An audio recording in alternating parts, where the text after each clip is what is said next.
after recently describing negotiations with Iran optimistically, but I'm losing faith in them because they do lie and they do misrepresent. Well, the other day, the 5 missiles were shot. We knocked them down, but we were in the midst of a negotiation. On Iran's military, Trump repeated it's been obliterated. They've got some left, but soon they won't have some left. The president taking credit for what he calls a deal with Israel and Hamas. Hamas says it will disarm only later if a Palestinian state is created, something Israel adamantly rejects. Spain's government and local officials say about 60,000 migrants crossed the border entering a Spanish region from Morocco in the past 24 hours. Local officials say about 48,000 have gone back voluntarily. Shortages caused by the Iran war lead to American oil companies reporting massive profits. This is ABC News. Federal officials now issuing warnings to water systems around the country after dozens of cyber attacks targeted water systems in Minnesota earlier this week and prompted some boil water orders. ABC's Andrea Fujii says many officials are looking to Iran. The FBI has not confirmed Iran's involvement, but officials suspect Iran because it appears the goal of the attacks was to disrupt services as opposed to obtaining ransom money. In 2023, hackers with ties to Iran hacked a water treatment plant near Pittsburgh, saying they targeted the plant for using equipment made in Israel. In Indiana, a 15-year-old boy has been sentenced to 100 years in prison after he was convicted of a gang-related shooting that left one woman dead and 2 others injured in a reported botched hit on a witness. The boy's 17-year-old co-defendant received 125 years. San Francisco robotics startup has begun offering home cleaning services for city residents using humanoid robots. Chuck Severson, ABC News. Seattle Mayor Katie Wilson just wrapped up a press conference. We have a reporter on scene. We'll head that way following a quick check on your commute.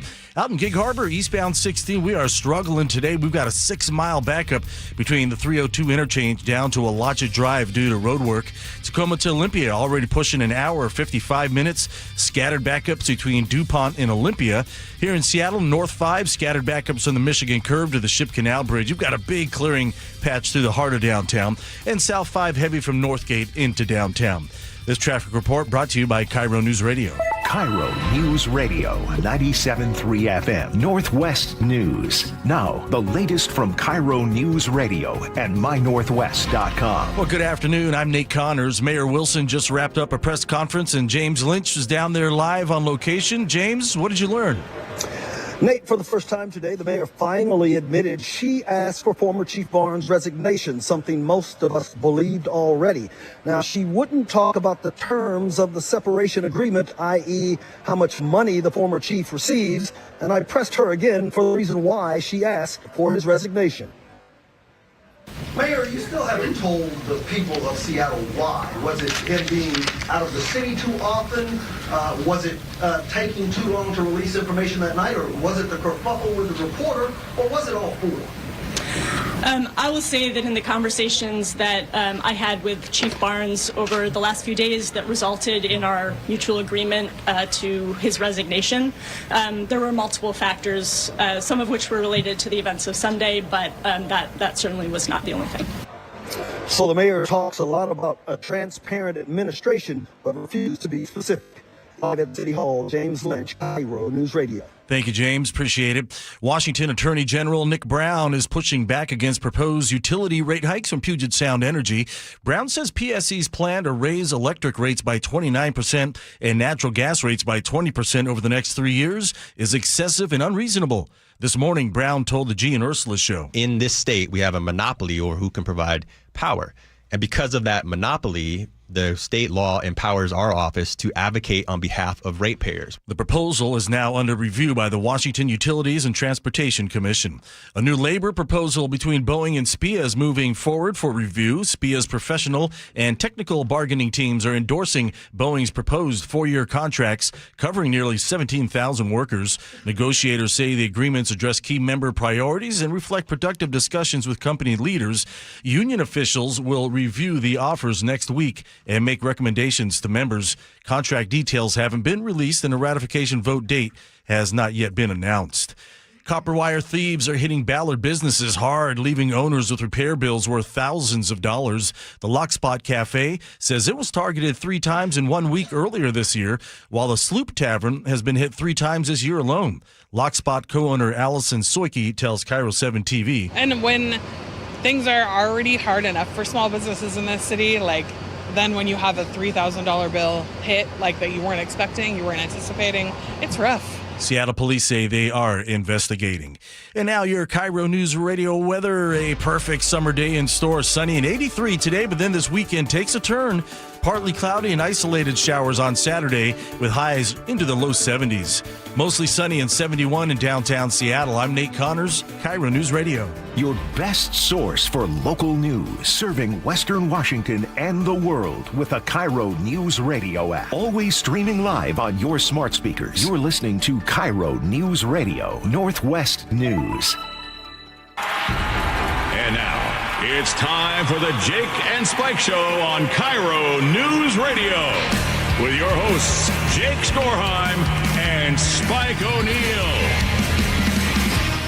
Welcome to the show. Happy Friday, July 31st, final day of July. August is right around the corner. Hope you guys are all having a great day. Jake Skorheim here, Spike O'Neill right there. Happy Friday, brother. Got the whole cast and crew. Yeah, man. We got an extra one today. It's really exciting. We got a lot of fun. We have a Katie Wilson press conference we're going to get into in just a second here. She said a lot of stuff. But did she say anything at all? We will talk about that. And we're actually going to lean on a PR expert. He's a KIRO News Radio reporter, all around a heck of a nice guy. And he knows how to play soccer ball. And his name is Luke Ducey, and he joins us right now. Luke, welcome to the show. Hey, thanks for having me. Super happy to have you on. We're going to break down some of this stuff. Mayor Wilson just gave a press conference. Would you guys say this was highly anticipated? Yeah. It's funny. We have an interesting perspective because it's our job to keep you informed, so we have to be informed. We have to kind of eat, sleep, and breathe this stuff. Unfortunately. And this was one of the most highly anticipated news conferences of the year. To me, especially the level of news coverage that we've given this last week to just the crazy bungled city response to the Bite of Seattle shooting on Sunday, July 26th, which has now culminated in we're just 5 days removed, and the chief of police has resigned. Well, yesterday he's fired. That was the stormiest breakup since daytime television. Between you're fired, I was fired, asked to resign, I resign. So to your point, the press conference was hopefully going to answer so many questions. Luke Ducey, you join us now. Welcome to the show. Thanks for having me. Can you tell us, Luke, did you feel like this presser answered questions? No, it absolutely did not. Take your time, think about it. Yeah. And I've been doing this a long time in the world of journalism, so I always look at things from, obviously, as a journalist. And I thought the reporters in the room did a phenomenal A-plus job of asking follow-up questions. You see who she went to first? Our very own James Lynch. Who looked like $1 million, by the way. Did you see that guy before he walked out of the room? He dressed prepared for today. He had a suit on. She called on him because he looked so good. Now, he usually looks good, but he looked real good today. Yeah, he looked smart. She called on him right away. He asked a great question.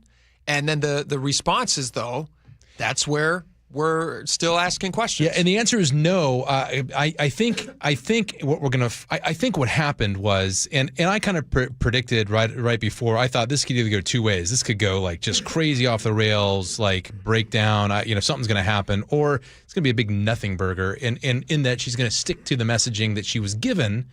I've got some points on the messaging. I don't think the messaging was great. And I think the messaging, she stuck to the messaging instead. And I think what it did was created more questions, but also it really created challenges for her and her administration now moving forward, where she's going to have to lead by example, not by the words coming out of her mouth at a podium.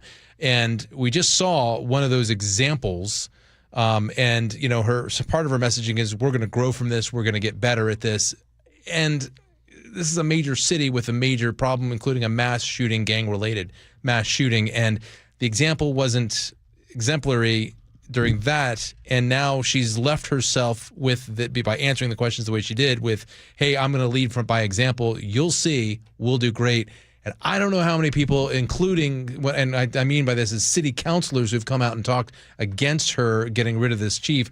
I don't know how many people are buying into that. Can I set Spike up real fast? Because before James left, you suggested a question to him that I think is on everybody's mind that I don't know that we have the answer to. But what did you tell James to ask at the press conference? Well, what was the reason? What's the cause of this termination? And what's not termination? He resigned. Why did he resign? Why was he was asked to resign by the mayor? Why was he asked to resign? Right, and she didn't address James's first question. If you weren't here for the 11 o'clock press conference, we carried it live.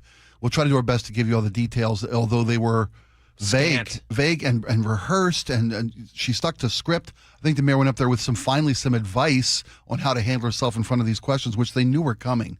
She did not answer what the cause. She said there were a number of reasons. Let me play her response. This is her response when she finally got through her speech, which was fine. I thought, actually, let's grade her initial speech. So she gets in there, she does her thing, she reads from a paper. I think it's actually probably the best presser she's done yet as mayor because she was I'm sure it was practiced.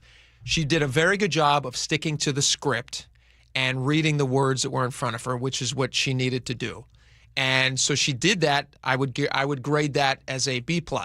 Solid B+. Okay. Yeah, introduce the new chief. I think depending on who the audience is. So I think if you're moderate to a little more conservative, because I heard some words in there that she was going to be tough on crime she was going to address crime and gun violence, things like that with.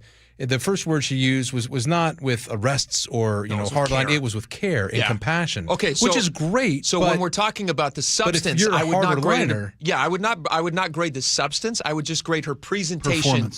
Performance. I'm going to give a B+. We could get into the presentation, the actual substance, because I totally agree. I noticed that too when she's talking about police response.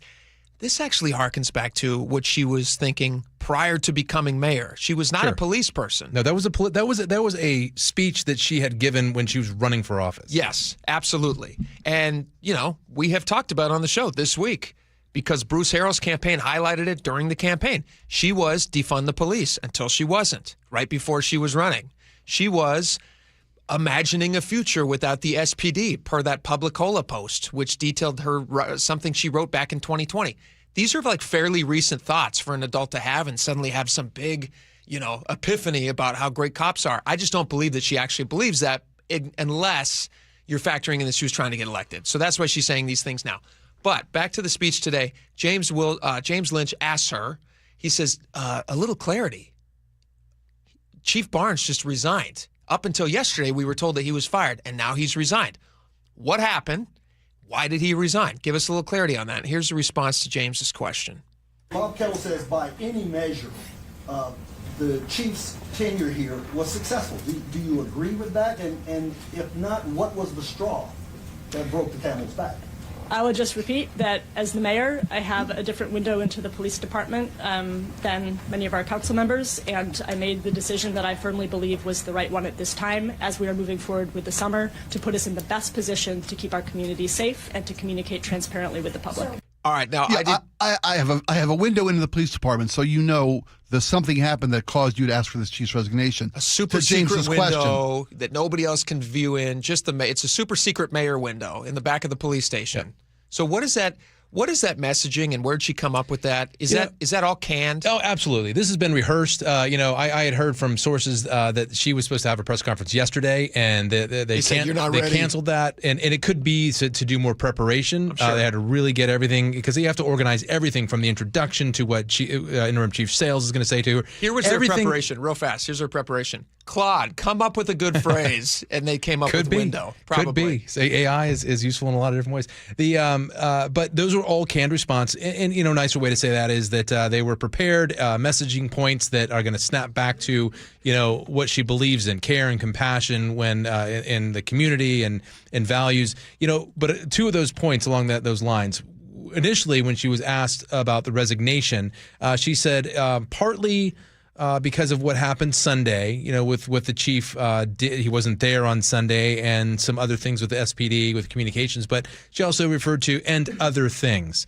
Hold on to that thought for a second, because back to this window idea, she repeated this multiple times too, that city council members are critical of you, not qualified. They call her actions reckless, and I have a window into SPD that they don't have. So those are PR answers, I'm not going to say they're great from a PR perspective because I was in corporate PR for a long time. But what they do, though, the challenges with those is they leave you with, they're going to be follow-up questions. So other things.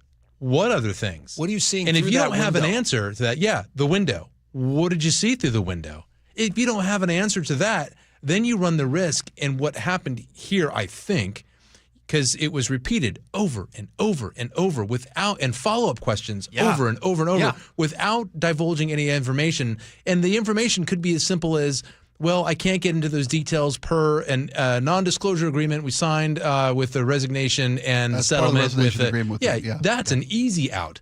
But she didn't even pivot to that. Instead, she left that open-ended and kept answering with the same thing, which creates the challenge now of eroding your trust with the public and especially with the media, because you're sitting there saying a couple things. Think about the weight of that. I have a window that city councilors don't. I'm more important than them. I have a better view. They don't understand those nine elected workings. Officials. They don't understand know as much the as inner I workings know. of everything. Yeah, they don't get it. Okay, well, share it with us. Maybe. I'm not going to share it with you. Only I know. It's just this. It's kind of, instead of opening up those. I'm not talking about Katie Wilson now. I'm talking about the messaging itself. Whoever created the messaging, that messaging is drawing lines. It's not drawing circles. It's not inclusive, and it's not taking people up and taking them for the ride down the path that you're going to sell them on. And here's police accountability and mayoral accountability. Here's the interesting part about that. I'm going to play this one more time. She said this many, many times, so we have many cuts of her saying this, but this is the statement I think that everybody's going to remember. I do have a different window into our police department than they do, and I'm making the decision that I believe is best and urgent at this time for our police department and for this city. I mean, again, she said this many times. I understand that many of my colleagues on the city council disagree with the decision to move forward with a leadership change at SPD at this time. And I respect their differences of opinion. I guess what I will say is that as the mayor, as the executive of the city, I do have a different window into our police department than they do. What's interesting about this is like the preamble to all of this, as she's like leading up to, in the speech, now to the substance part that we were talking about earlier. She talked about how important it is to be transparent and how important it is to let the people know. And that whole process, she's like, I want to make everybody involved in this process. I want everybody to know that they have a say as she's choosing the next police chief. I mean, she's got the interim police chief who got up and spoke, and I thought did a fine job. But she's saying it's all about transparency, because the reason we got to this point is you have 5 hours of silence. There was a brick wall created, and everybody freaked out because they said, what's going on? Is there a gunman on the loose? Why aren't you communicating? So now she's saying, I'm going to communicate. And then the response is, okay, well, then why'd you let the guy go? Why did he resign? Why'd you accept his resignation or demand it? Why did you threaten to fire him? Well, I got a window. She did kind of tell us, in a sense, because when she was asked about what they introduced the interim mayor, and then we talked about the search for a new mayor and what will we be looking for in a new mayor. And again, to Luke's point, the reporting in that room, the media in that room did a stellar job of asking the right questions and holding her feet to the fire when she didn't get proper answers. When looking for a new chief, what are the criteria you're looking for? Someone who is present in the community. That tells me right there, one of the many elements that led to the decision to ask for the resignation of Barnes was his absence from the city. Sure. It was a contributing factor. Which was controversial. Absolutely. So she kind of gave us, she wouldn't go out and say that he was out of town too much. She wouldn't say it was the breakdown of communication on Sunday night, which she was asked about repeatedly. Oh, and I hope you have the clip. I wasn't aware that the city hadn't been informed until about 9:30. And I think it was Heather Bosch who asked directly, you didn't have a TV on? Nobody in your office had a TV. Nobody in the mayor's office knew that from a 6 o'clock shooting until 9:45, and that when you knew there'd be a press conference scheduled, no one was aware that no information had been given to the city. Yeah. So, and I want to touch on that point a little bit too, from that PR perspective again too, but also as a journalist, I thought the follow up questions again were fantastic. As soon as I was thinking of a follow up question, it's like, oh, someone just asked it. That's it's fantastic. So. Along those lines, though, she inadvertently, I think, opened a window into her staff and her administration when it comes to messaging through that window. Brought to you by that when public safety issues go down, they don't know what's being communicated when or how. So, and it kind of runs right in the face of what she was saying. I have a window that no one else is privy to from the office of the mayor. I know more. I get to see more. Wow. Therefore, I can make a better judgment. However, at the same time, on Sunday, she's telling us that the messaging is that I didn't, and we weren't aware that messaging wasn't getting out to the public. And I know I have a response to that. Yeah, the follow-ups were, why didn't you know? Well, because the blinds on the window of the police department were closed that day. They weren't see-through. She couldn't peer through. Look out that window and see a city that doesn't know what the hell's going on and respond. Even Bob Ferguson, who I'm not a massive fan of, was asking questions like, why aren't we alerting the public to these things? There was all the follow-ups like, hey, you guys have an emergency alert text message system, and you can geo-coordinate however they do the thing. I'm not a tech guy, but you could send it to the people in the vicinity. Why aren't you using that system to let people know, hey, by the way, there's a gunman on the loose. You might want to watch out for that. Exactly. She also used the word miscommunication multiple times between the SPD and her office. So I'm just saying the picture, the messaging is kind of confusing, and it contradicts itself a little bit because there's miscommunication.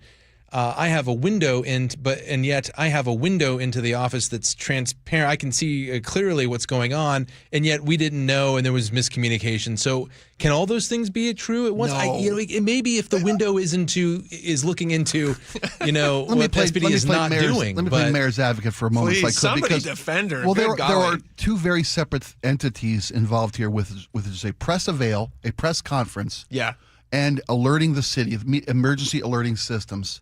Maybe there was miscommunication. Maybe we've got a press conference scheduled. We're going to wait for some dignitaries because they want to be a part of this thing.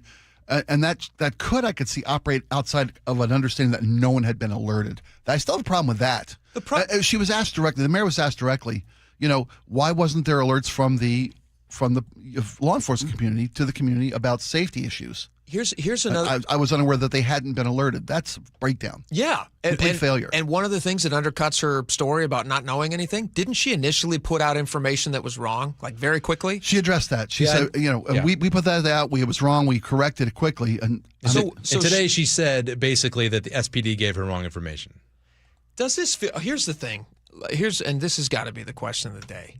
Do we know anything more from this, after all of this presser? Do you guys know anything more about what happened, why the chief of police in Seattle resigned, what happened in the communication breakdown? Do we know anything other than the fact that she's got a window that she's stalking through? No.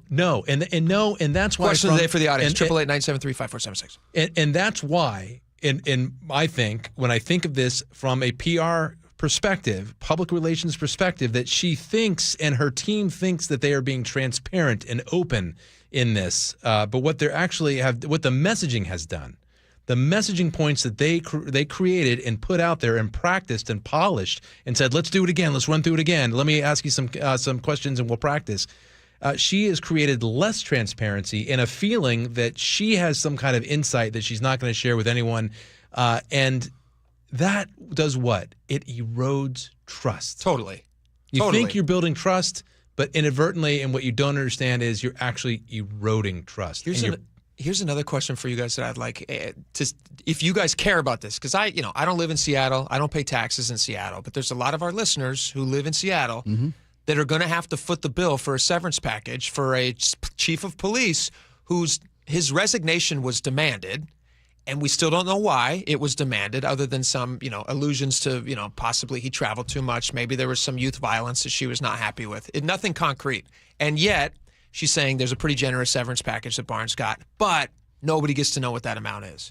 Conversations between me and my office and Chief Barnes over the last couple of days, these are confidential personnel conversations, and we had to have those conversations and come to the agreement around our path forward, around a resignation. We also had to have conversations with potential interim chiefs. These are sensitive, confidential matters, and so it was simply not appropriate or possible for us to share the outcome or details of those conversations until those agreements and decisions had been made. And I know that, rumors were flying around and there was impatience, but this is simply part of leading a large organization where you have to have sometimes these confidential processes. That was in response to a question about the city council speaking out that we had no idea the mayor was going to be asked, or the chief was going to be asked to resign. That's what she was responding to. That's not about conversations about how do you ask him. What led to you calling for his resignation? That's the question she was asked, and she did not answer. Because these are confidential communications. Again, lines, not circles. Yeah, to ask a chief of police to resign without conferring with the city council or your city's attorneys about potential City council litigation. did not want him to resign. Exactly. So I'm going to ask him to resign, and she's talking about speaking to the details of the resignation or the details of a resignation settlement package or all those, or who a new chief or any of this stuff. I'd like to know how much he walked away with. That's what I want to know. Full salary for how many years? Well, he had a law firm he was negotiating for and with him. It wasn't for nothing. I guarantee that. All right. There's more to get into on this. We got a lot more to talk about. I know it's been the story of the week, everybody, but I hope you'll understand. But this is kind of putting an interesting cap on it. All right. Luke Ducey, thanks for sticking around. Thanks we appreciate it. Yeah. We got a lot more coming up. Stick around. This hour is brought to you by Sunset Auto Family. Now is your time to get into a new D.R. Horton home by taking advantage of its National Red Tag Sales Event going on right now through Sunday, August 2nd. Stop by any of its participating communities and find select Red Tag homes at incredible pricing. So whether you're buying your first home or looking for an upgrade, you don't want to miss the Red Tag Sales Event going on right now. Discover the D.R. Horton difference at drhorton.com. D.R. Horton, America's builder, an equal housing opportunity builder. We all know a cancer diagnosis is physically and emotionally draining, but it can be financially draining too. That's why Northwest Hope and Healing is here to help. I'm Dr. Suzette Miranda, a plastic surgeon who is proud to be part of Northwest Hope and Healing's mission. We provide a lifeline for breast and gynecologic cancer patients. We cover essentials like food, utilities, and childcare so patients can focus on healing. Since the year 2000, we have distributed over $3 million in direct financial assistance to thousands of local cancer patients. And you can make a direct impact. Mark your calendar for Life in Color, a summer brunch, auction, and fashion show on August 23rd at the Somme Hotel and Spa in Woodinville. It's an unforgettable afternoon of hope and inspiration, celebrating local cancer survivors. Get your tickets now for Life in Color on August 23rd. Go to nwhopeandhealing.org to learn more. That's nwhopeandhealing.org. Patrick was way behind on his IRS taxes. I was in way over my head. The total amount ended up being somewhere just over $30,000. $30,000. Then the IRS came to collect. Started getting letter after letter. A lien had been filed against me. They were going to basically hang me completely out to dry. He had to do something. That's when I reached out to Optima Tax Relief. Patrick's life quickly got a lot easier. It was very easy, pretty much hands off. They picked up the ball and ran with it. And how'd it go? I couldn't believe it. I had to ask 2 or 3 times. I saved an incredible amount of money. How does Patrick feel about Optima? Couldn't be happier. They definitely helped me. Optima Tax Relief, the best place to call. They're the best in the business. Do what Patrick did and call Optima Tax Relief for a free consultation. Call 800-343-6460. 800-343-6460. 800-343-6460. Optima Tax Relief. Testimonial from an actual client. Some restrictions apply. For complete details, please visit OptimaTaxRelief.com. Guys, did you know your testosterone affects everything in your system, including how you feel and perform every day? Right now, Revive Men's Health Seattle will check your testosterone for free. Knowing your T levels is the first step in understanding if you have low T. Your testosterone level impacts your energy, libido, sleep, weight, hair loss, mood, and even ED. Maintaining an appropriate T level can change your whole life. Most men start to see changes in their hormone levels in their 30s. Experience and results matter. So what are you waiting for? Get your T levels checked today by local, experienced, and trusted men's health experts. They've helped thousands of men since 2011. They're so confident they can help you, they even guarantee it. Call Revive today and schedule your free testosterone test, free exam, and free consultation. Call Revive Men's Health at 206-529-1111. That's 206-529-1111. Or visit ReviveMen'sHealth.com. Progressive provides protection for your boat and other outdoor vehicles so you can explore new things. Oh, I can finally try pesto. We meant water skiing. I've just never had pesto. Or maybe take the boat somewhere new. I mean, is pesto spicy or sweet? Oh, guess we'll find out, right? Right. Bundle home or auto insurance with your boat, RV, or motorcycle and stay protected with Progressive while you explore. I don't know. Maybe I'm not ready for pesto. Progressive Casualty Insurance Company and Affiliates. Not available in all states or situations. Everywhere you look, things are getting more expensive. But at Consumer Cellular, we're lowering the price for those 50 and up. Now you can get unlimited everything for just $35 a line. That's $35 a month for unlimited talk, text, and data. Switch to the carrier ranked #1 in network coverage and customer satisfaction and get unlimited everything for just $35 a month. Call 1-888-FREEDOM or visit Consumer Cellular online or in-store today. Price includes $5 credit for auto pay and e-billing. Taxes and fees apply. Data speeds reduced after 35 gigabytes. Rankings done by 2025 ACSI survey. Are you curious about who offers the best deals on top-rated Samsung, LG, and Sony TVs? The answer is surprising. It's not online, and it's not the warehouse clubs. The best deals on top-rated TVs are at Video Only. Don't believe it? Then check out the trade-in deals at Video Only. How about $500 for your old TV? Try doing that online. Before you buy that new TV, drop into Video Only. If you don't, you'll be sorry. KIRO News Radio 97.3 FM Northwest News. Now, the latest from KIRO News Radio and mynorthwest.com. Good afternoon. I'm Nate Connors. At this moment, police appear to be searching for someone or something along I-5 near 128th in the Mill Creek area. KIRO's Chris Sullivan reports. I saw multiple Snohomish County deputies, guns out around their shoulders, and a dog out. They were searching along the grassy area right there along the freeway. They were going through some of the neighborhoods and gas stations and a couple of the businesses right there as they were working into the grassy area. I'm not sure what they were looking for, but they were enough of them that they were causing a big backup on northbound on I-5 and on 128 itself. There were cruisers from multiple agencies. And we're working to get more details from the Snohomish County Sheriff's Office. Seattle Mayor Katie Wilson held a press conference this morning addressing a number of issues stemming from last weekend's shooting at the Bite of Seattle. She also thanked former Chief Sean Barnes for his service. I am grateful for his service, and I share his hope that we can return our full focus to what matters most right now. Addressing youth gun violence and making sure that every family in this city can feel safe in their neighborhood and across Seattle. She then spoke of her choice for the interim chief of police, Andre Sales. Interim Chief Sales and I share a vision for what public safety in Seattle looks like, and he is ready to do the work it takes to get us there. And the mayor added that the city needs to work on its public safety system and focus more on youth gun violence. Seattle's interim police chief confirms they're looking for multiple people involved in Sunday's gang-related shooting at Seattle Center, but still no suspect descriptions. Interim Chief Sales says he believes they're close. But at the same time, we want to make sure that we have it right. We don't want to put someone and take someone's liberties away from them because we think that is the person. We want to know 100% that that is the person and bring that person into justice. So far, only one suspect is in custody, a 15-year-old boy who's facing assault and firearms charges. Police say another 19-year-old suspect died at the scene of Sunday's shooting. Well, the Mariners are back home this weekend. Sound Transit is adding special Sounder train service for Sunday's game against the Minnesota Twins. The first pitch is set for 1:10 at T-Mobile Park, with trains running from both Lakewood and Everett to help fans get to Seattle. Return trains typically leave about 45 minutes after the game ends. Sound Transit is encouraging riders to use transit to avoid game day traffic and parking congestion on this busy Seafair weekend.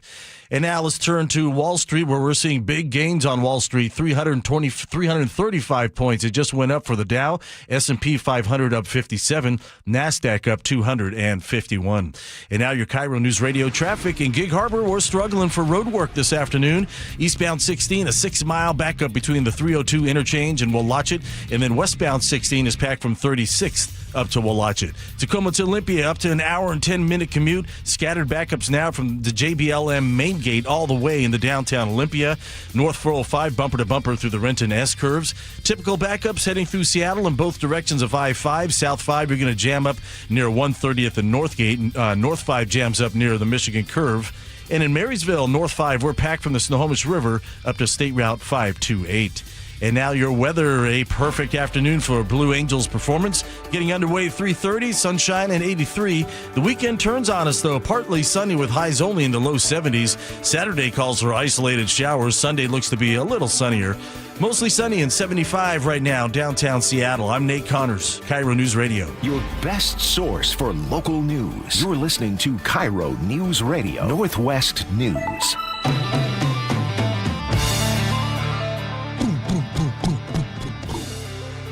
Welcome back to the show. It's Friday. We're having a good time here. We get to kick things off. We already have been kicking things off, but Mayor Katie Wilson in Seattle.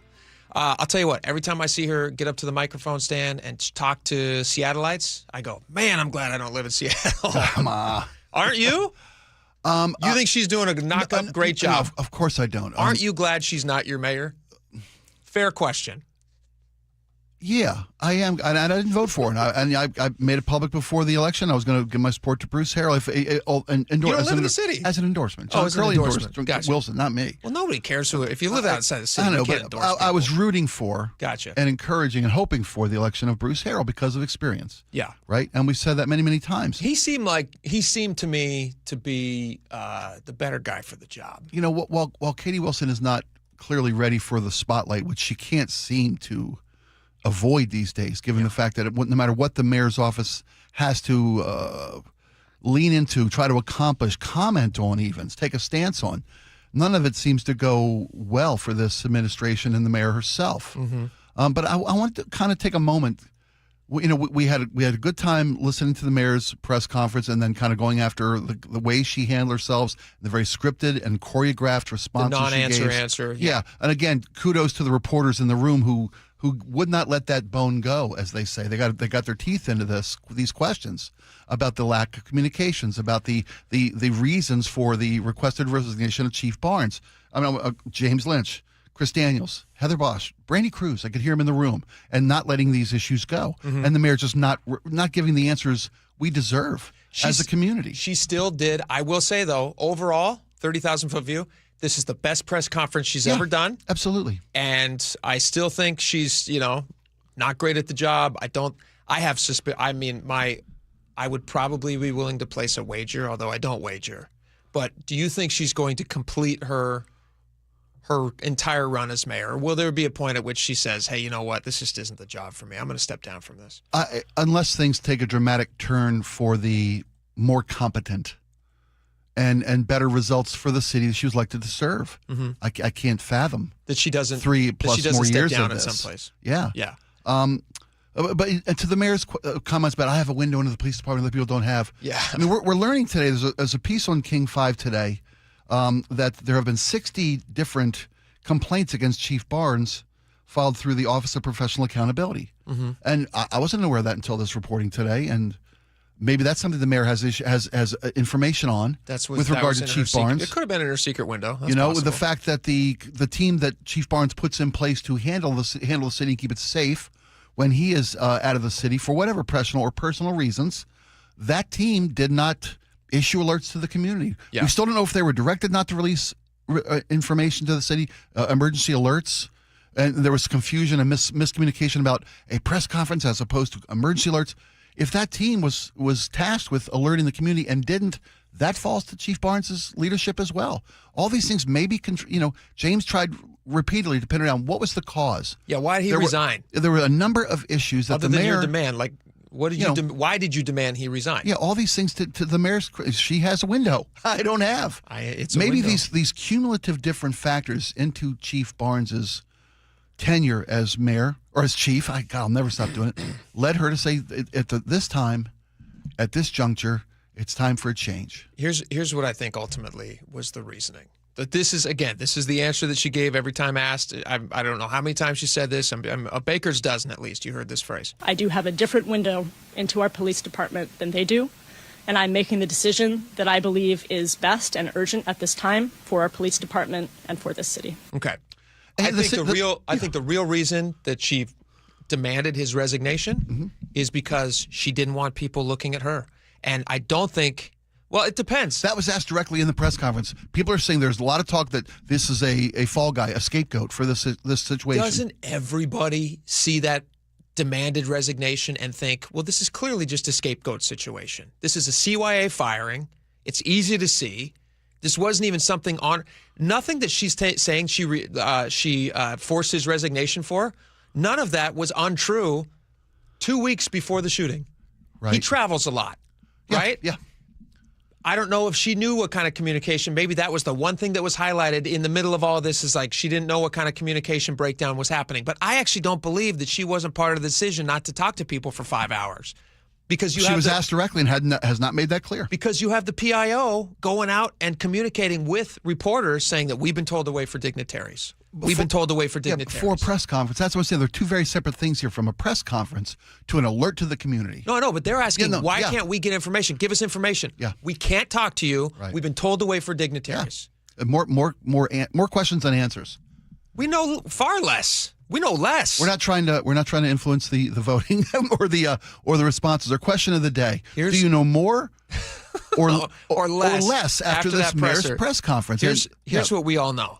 Everyone in this room is now dumber for having listened to it. I award you no points, and may God have mercy on your soul. Thank God. That would be the most appropriate drop we've ever got to play on this show. I wish somebody would have said, pardon me, Mayor, can you hold on a second? And then pulled up their phone and made a real show of getting ready to hit the button, turns the volume way up, and she's just sitting there waiting, and then this. Everyone in this room is now dumber for having listened to it. I award you no points, and may God have mercy on your soul. The thing is, these are real big deals. We're having fun and joking about it right now. But there are people whose livelihoods depend on the city being run effectively. A lot of people. I got this message from a friend who also owns a business downtown. Okay. This is the message I got. Talking about Chief Barnes and his having to go away. Where is this here? Where's my message? Here it is. As a business owner and being part of and about Katie Wilson. As a business owner and being part of Seattle, I'm filled with anxiety and hopelessness. When tragedy happens, usually people come together and you can feel the love. But Katie Wilson managed to divide so many people so quickly. Everybody is forgetting about the 2 innocent people who died and the 1 teenager who died. This is a disaster for our city, and I hope that she steps down and lets people with experience manage our city. She's not wrong. This is a business owner, a female business owner. She's not wrong. Usually after an event like this, the normal course is, and sadly we've seen many of these, the normal course is unity. People band together when something horrible happens. It's like we didn't even have a chance to do that because of the response was so divided. And now it's the mayor saying that, nope, SPD, they let you down. And they let you down so much that I demanded the resignation of the chief of police, who has now given it to my office. And the mayor spoke to that issue during the press conference. The Seattle Police Department has had numerous problems over the years with so many chiefs over so many years. And this is Mayor Harrell chose Chief Barnes, and she repeatedly, Mayor Harrell chose Chief Barnes, totally absolving herself from any responsibility. But clearly, to your point, this is all because of the Seattle Police Department is poorly led. She drove a bus over the SPD today. This is all obfuscation, CYA stuff. That's what she's doing, in my opinion. Listen to this. This is really interesting. Laura found this. Her very good ears caught this on a hot mic. Listen to this. This is at the end of the mic. Katie Wilson is mic dropping at the end of the presser, basically, and then you can hear reporters chattering about Katie Wilson's future. Listen to this. Let's bring the music down for just a half second. Isn't the fact of the matter that you gave him an ultimatum that he was the leader? I asked him to resign. Is he getting money? Is he getting a settlement? Oh. It was a thing that did indeed happen. She didn't eat it alive. I came in here thinking that she might, be the mayor for long. She might not be the mayor for long. Did you hear that? These are the reporters on hot mic afterwards. Anyway, that's how it went. We will have more on that later. We got a lot of cuts from that, actually. We haven't even a chance to get to yet. Should we switch topics for a minute, Spike? Sure, it's Friday. Should we move to some other stuff? Absolutely. Beautiful, sunny summer Friday. Beautiful, sunny summer Friday. What are you guys going to be watching tonight? I'll tell you what. If you're watching Netflix, it's not going to be this new Nick Cage movie. I'll tell you about it. There's an interesting lawsuit happening right now. Let's stick around. Be right back.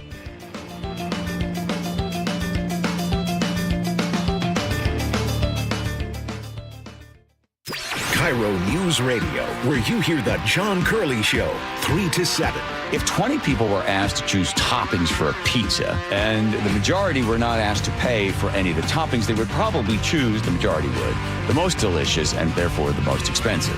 Government should list the price of the toppings and everybody should pay something. We are ruled by the ignorant, elected by the ignorant, and that is the case. Watch live or later on the John Curley Show's YouTube channel. At Madrona Financial and CPAs, we believe there are 7 steps that must be taken in preparation for a successful retirement. Retirement needs more than just a basic income plan.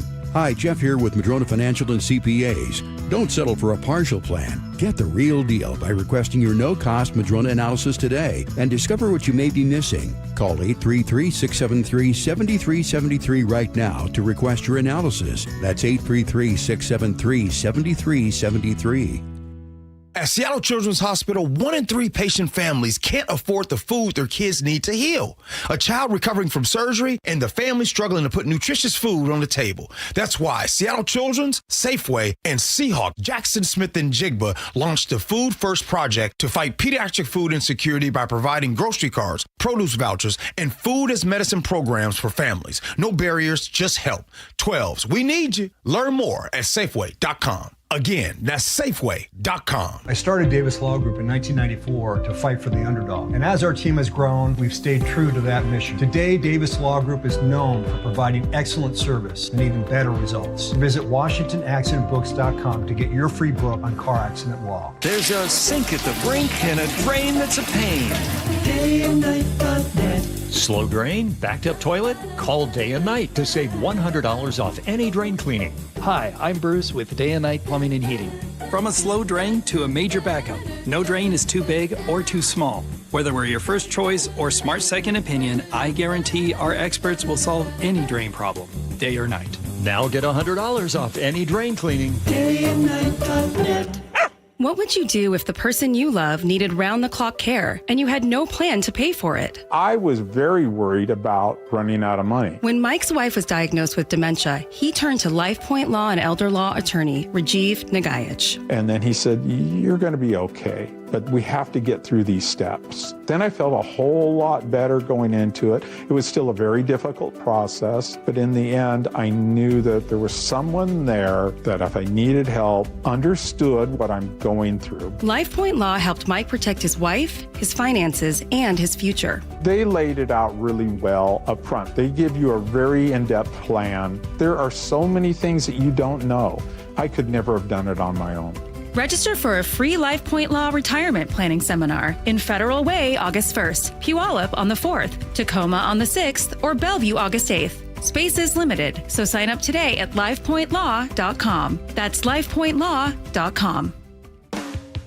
Did you know that nearly half the homes in Western Washington are not properly insulated or not insulated at all? That may be the reason why your home is way too hot in the summer and way too cold in the winter. It may also be the reason that your energy bills are sky high. Right now, Insulation Northwest is offering a free inspection of your home's insulation. This is a $199 value and it's absolutely free, no obligation. Just call today and Insulation Northwest will arrange a time that works with your schedule. We'll perform a thorough exam of your home's insulation and give you the advice you need to start saving thousands. Everyone who calls today will also receive a free infrared screening of your home using the latest technology. This will help reveal any hidden flaws in your home's protective energy blanket. What do you have to lose? It only takes about an hour and it's absolutely free. Call Insulation Northwest today, the real insulation company.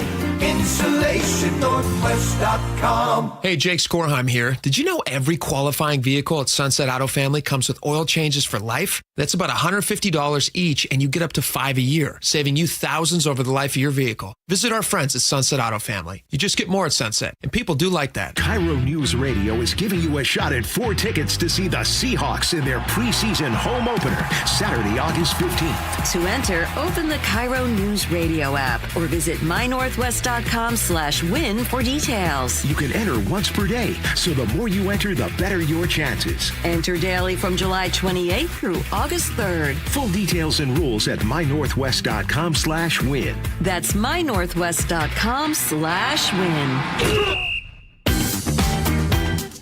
All right, welcome back to the show. It's a fun Friday show, and on the weekends, people sometimes tuck in for a fun movie. You watch something on streaming or whatever. Especially it's going to rain this weekend, too. I heard that. It's supposed to rain? Yeah, cloudy and maybe even a low show from the Blue Angels. Aaron Gano's looking into what that changes would mean for the performance itself and for the crowds who go to see. Can I admit something horrible? Sure. I'm kind of looking forward to the rain. I like it. I like the rain. It's nice in the middle of summer when you got, it's like a little island of cold. Yeah, and we've been cool, getting some clean nice the weather. air. Yes. Yeah, I don't mind it. I'm kind of with you. The rest of the year when it's raining all the time, you miss the sun. I don't love it. Are you a Netflix guy? Very Are you much a so. Hulu guy? I'm very much a Netflix guy. Netflix. Absolutely. Okay. All right. And they've become one of the biggest movie makers. Their productions. They're one of the biggest. They're a massive studio. Yeah. They produce a ton of stuff. They also buy things that are already made. Like a big thing that Netflix does is somebody will come to them. They've already produced a movie. They've already spent the money on it.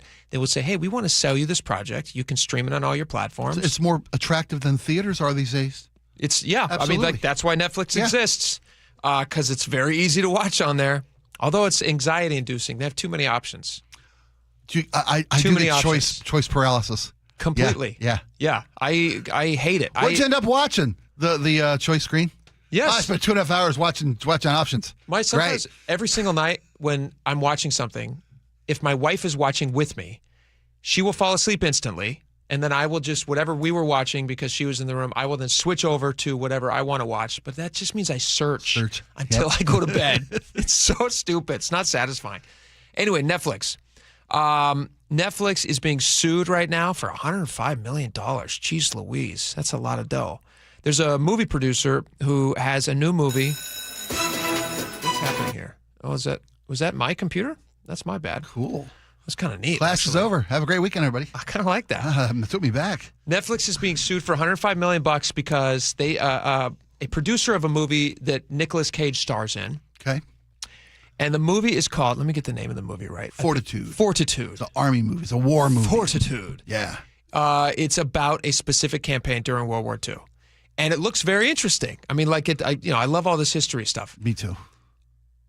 But they're suing for $105 million because basically what they say is Netflix was interested in buying our movie. So we sent them over the appropriate materials, as you would do. It's a submission. You submit it to Netflix, and they'll decide if it's worthy of their platform. Here's an inside look into how this works. Okay. It used to be studio executives would all gather in a room, and they would talk about. They would all bring in the projects that they shepherded through their different. Every one of them is an umbrella, and they all have people underneath them who are feeding them material.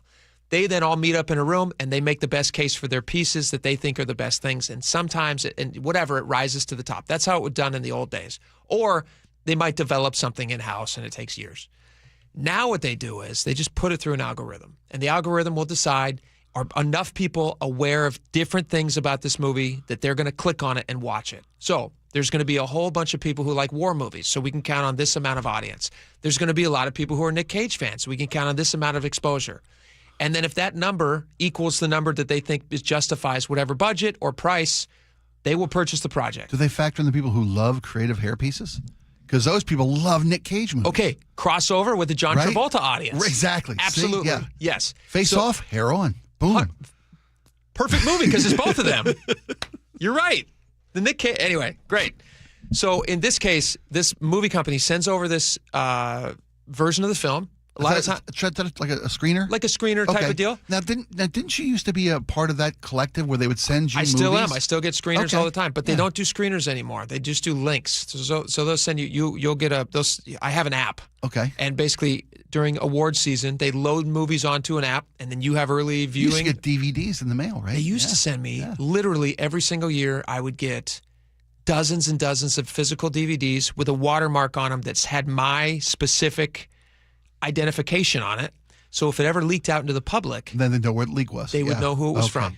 Got it. So you would have to destroy. My wife got very annoyed with this because we'd have boxes and boxes of DVDs that I would have to physically snap in half or take a drill through a pile of 15 and just drill through these DVDs. Because if it accidentally gets released, that's on you. Yes. That's security, yeah. Yes. So, and it's not like, I mean, I'd save some of the good ones, you'd save a good movie, but they're sending you everything that's made that year for award nomination stuff. And so you get like 50 movies, 35 of them you've never heard of and are not good. Anyway, so they sent one of these DVDs over to Netflix for their consideration. Apparently it got lost, according to the lawsuit. Somewhere at Netflix, went off somebody's desk. And now they're saying, because we can't guarantee that this movie is exclusive anymore because it just could be leaked at any time, we're going to lose a ton of value for this movie. Theatrically, who's going to risk purchasing a movie that could be leaked anytime? Has it been leaked? It hasn't been leaked. So it leads me to think, like, is this all just like a marketing ploy? I don't know that that's the case. This is just speculation. Well, then forget we told you it was called Fortitude and it stars Nick Cage. It's a World War II period piece. I don't want to be party to their game. I don't want to be a pawn in their evil game. That's right. Of marketing. And now we're giving them radio promo. We've just been pawned. He wants They pawned us. $105 million? Yeah. For potential damages? There's no way. There's no way they're going to get $105 million. I can't believe it. I love Nick Cage, don't get me wrong. I love war movies. Massive fan. Yeah. But is his movie called Fortitude worth $105 million in a lawsuit? I guess that depends on how much you love Nick Cage and hair pieces. What if it was like Netflix wasn't going to use it? And like, we'll see for $105 million, but if you put it on, we'll forget the whole thing. We'll let it slide. We'll forget the whole thing. Yeah, watch them buy it now. All right, we got the 1 o'clock rundown. We got a lot of great stuff on 1 o'clock rundown. Tons of fun, interesting things. So stick around. We'll be right back. Choke Points with Chris Sullivan. With Choke Points, we try to answer listeners' questions. It can be as simple as a neighborhood stop sign, or it can be as big as the budget for transportation. I don't care. I'll find the answer for you. It's really easy to get a hold of me at mynorthwest.com. We have a direct link there that gets right to me. You can also do it in the app. You can hit me up on the text line. Choke Points, presented by Carter Subaru. Tuesdays and Thursdays on KIRO Newsradio 97.3 FM. Hey, how's your money situation? Are you ready for retirement? Well, if you want to know what the pros are doing to make wealth multiply and retire like royalty, then you need to listen to this show, Sound Path Through Retirement, with Ben Koval and Matt Leibarger. Get your money right and tune in every weekend, Saturdays at 10 a.m. and noon on KIRO Newsradio 97.3 FM. Not all roofs are created equal, and not all warranties are either.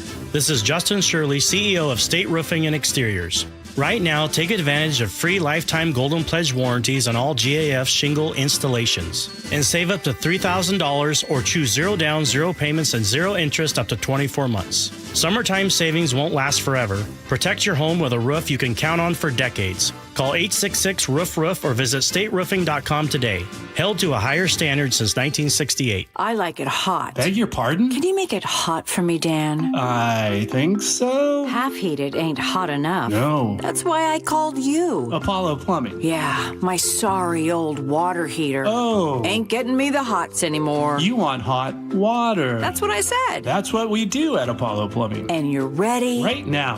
When can you? How about today? Same day? We'll have you in hot water tonight. Clever. How about an upgrade? A tankless water heater would mean endless hot water. Now you're cooking. That's just for starters. Starters? How about we make it a worry-free water heater? Worry-free? Wrenchie's worry-free warranty. Which covers? Repair, service, all included. And when it wears out? Apollo replaces it. No extra charge? Nothing. Nil? Nada. As an Apollo A-list member, you're covered. And payments? To fit your budget with approved credit, of course. And I'm hot again. Worry-free. That's for me. We're on our way. Thanks for making it hot. We're ApolloPlumbing.com.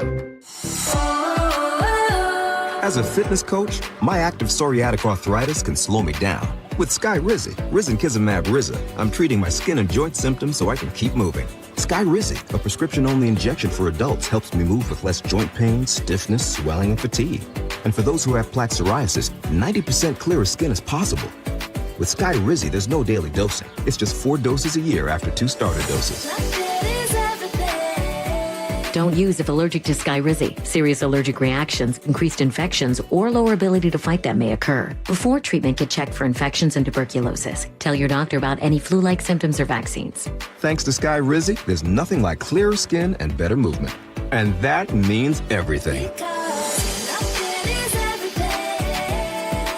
Ask your doctor about Skyrizi. Visit Skyrizi.com or call 1-866-SKY-RIZI to learn more. Holy smokes, I can see. Hey everybody, it's Rick Riz, and I just had refractive lens exchange from K2 Vision, and it's amazing. K2 Vision RLE means no more readers or glasses for me. Plus, I'll never get a cataract. Now, when I call a game, you won't see those readers dangling from the end of my nose to see the field and then my notes. I only wish I had done it sooner. It's like seeing a whole new ball game. K2 Vision RLE was quick and painless, over in just minutes, and I knew I was in great hands. The K2 Vision RLE team has done over 150,000 lens procedures. You can trust their stuff. K2 Vision RLE is my permanent solution to a lifetime of great vision. It could be yours too. Enjoy life's good years without readers, glasses, contacts, or cataracts. Get your free Zoom consult now at K2VisionRLE.com. Then you can make the same call I did. Goodbye, glasses. K2VisionRLE.com. Think O'Reilly Auto Parts for all your car care needs. Get the parts and service you need fast from the professional parts people at O'Reilly Auto Parts. Your best source for local news. KIRO News Radio, KIRO FM and HD1, Tacoma, Seattle, Northwest News. ABC News, I'm Chuck Sievertson. President Trump says he's losing faith in the Iran negotiations after having described the talks for some time as optimistic and saying Iran desperately wants to make a deal on Iran's military. We have obliterated their military capacity. Again, they've got some left, but soon they won't have some left. Rising oil prices worsen worries about inflation squeezing the bond market. Huge spring profits reported by the American oil companies. The president taking credit for what he calls a deal with Israel and Hamas. Hamas says it will disarm only if a Palestinian state is created, something Israel adamantly rejects. Spain's government and local officials say about 60,000 migrants crossed the border entering a Spanish region from Morocco. Local officials say about 48,000 have gone back voluntarily. This migrant says there are no opportunities in Morocco. He says, I want to stay, but your people don't want us. This is ABC News.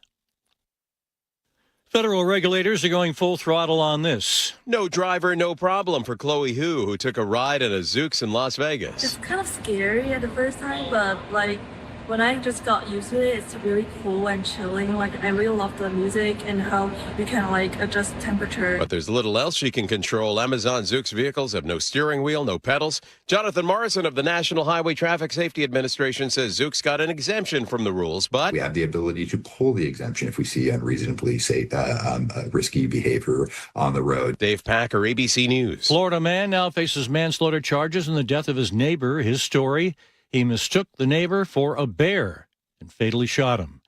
Police in New Jersey on the hunt for several Pokemon card thieves who targeted several stores over the past few months. The latest grab and go reported around 1:45 a.m. on Wednesday. The cards rumored to be worth thousands. Chuck Sievertson, ABC News. An update on a police search along I-5 in Mill Creek this afternoon. That is one story coming up. But first, your KIRO News Radio traffic brought to you by your Seattle Mariners. Gig Harbor, we are struggling today because of road work. Eastbound 16, we've got a 6-mile backup between that 302 interchange and Willachet Drive. And then westbound 16, you're packed from 24th, almost coming off the Narrows there up to Willachet Drive where that road work is. Tacoma to Olympia continues to get to climb. We're at an hour and 15 minutes now to make this commute. 17 miles of scattered backups between JBLM and Olympia, and now North 5 slows between Lacey and DuPont. Through Seattle, North 5 we're heavy from the Michigan Curve, off and on to the Ship Canal Bridge. South 5 packed from 130th to I-90. Linwood to Seattle, a 40-minute drive, about a 10-minute delay there. And in Marysville, North 5, it's packed from the Snohomish River up to State Route 528. Don't miss the biggest event of the year, T-Mobile Park 50 Seasons Celebration Night on August 8th, presented by Daktronics. Get your tickets at mariners.com.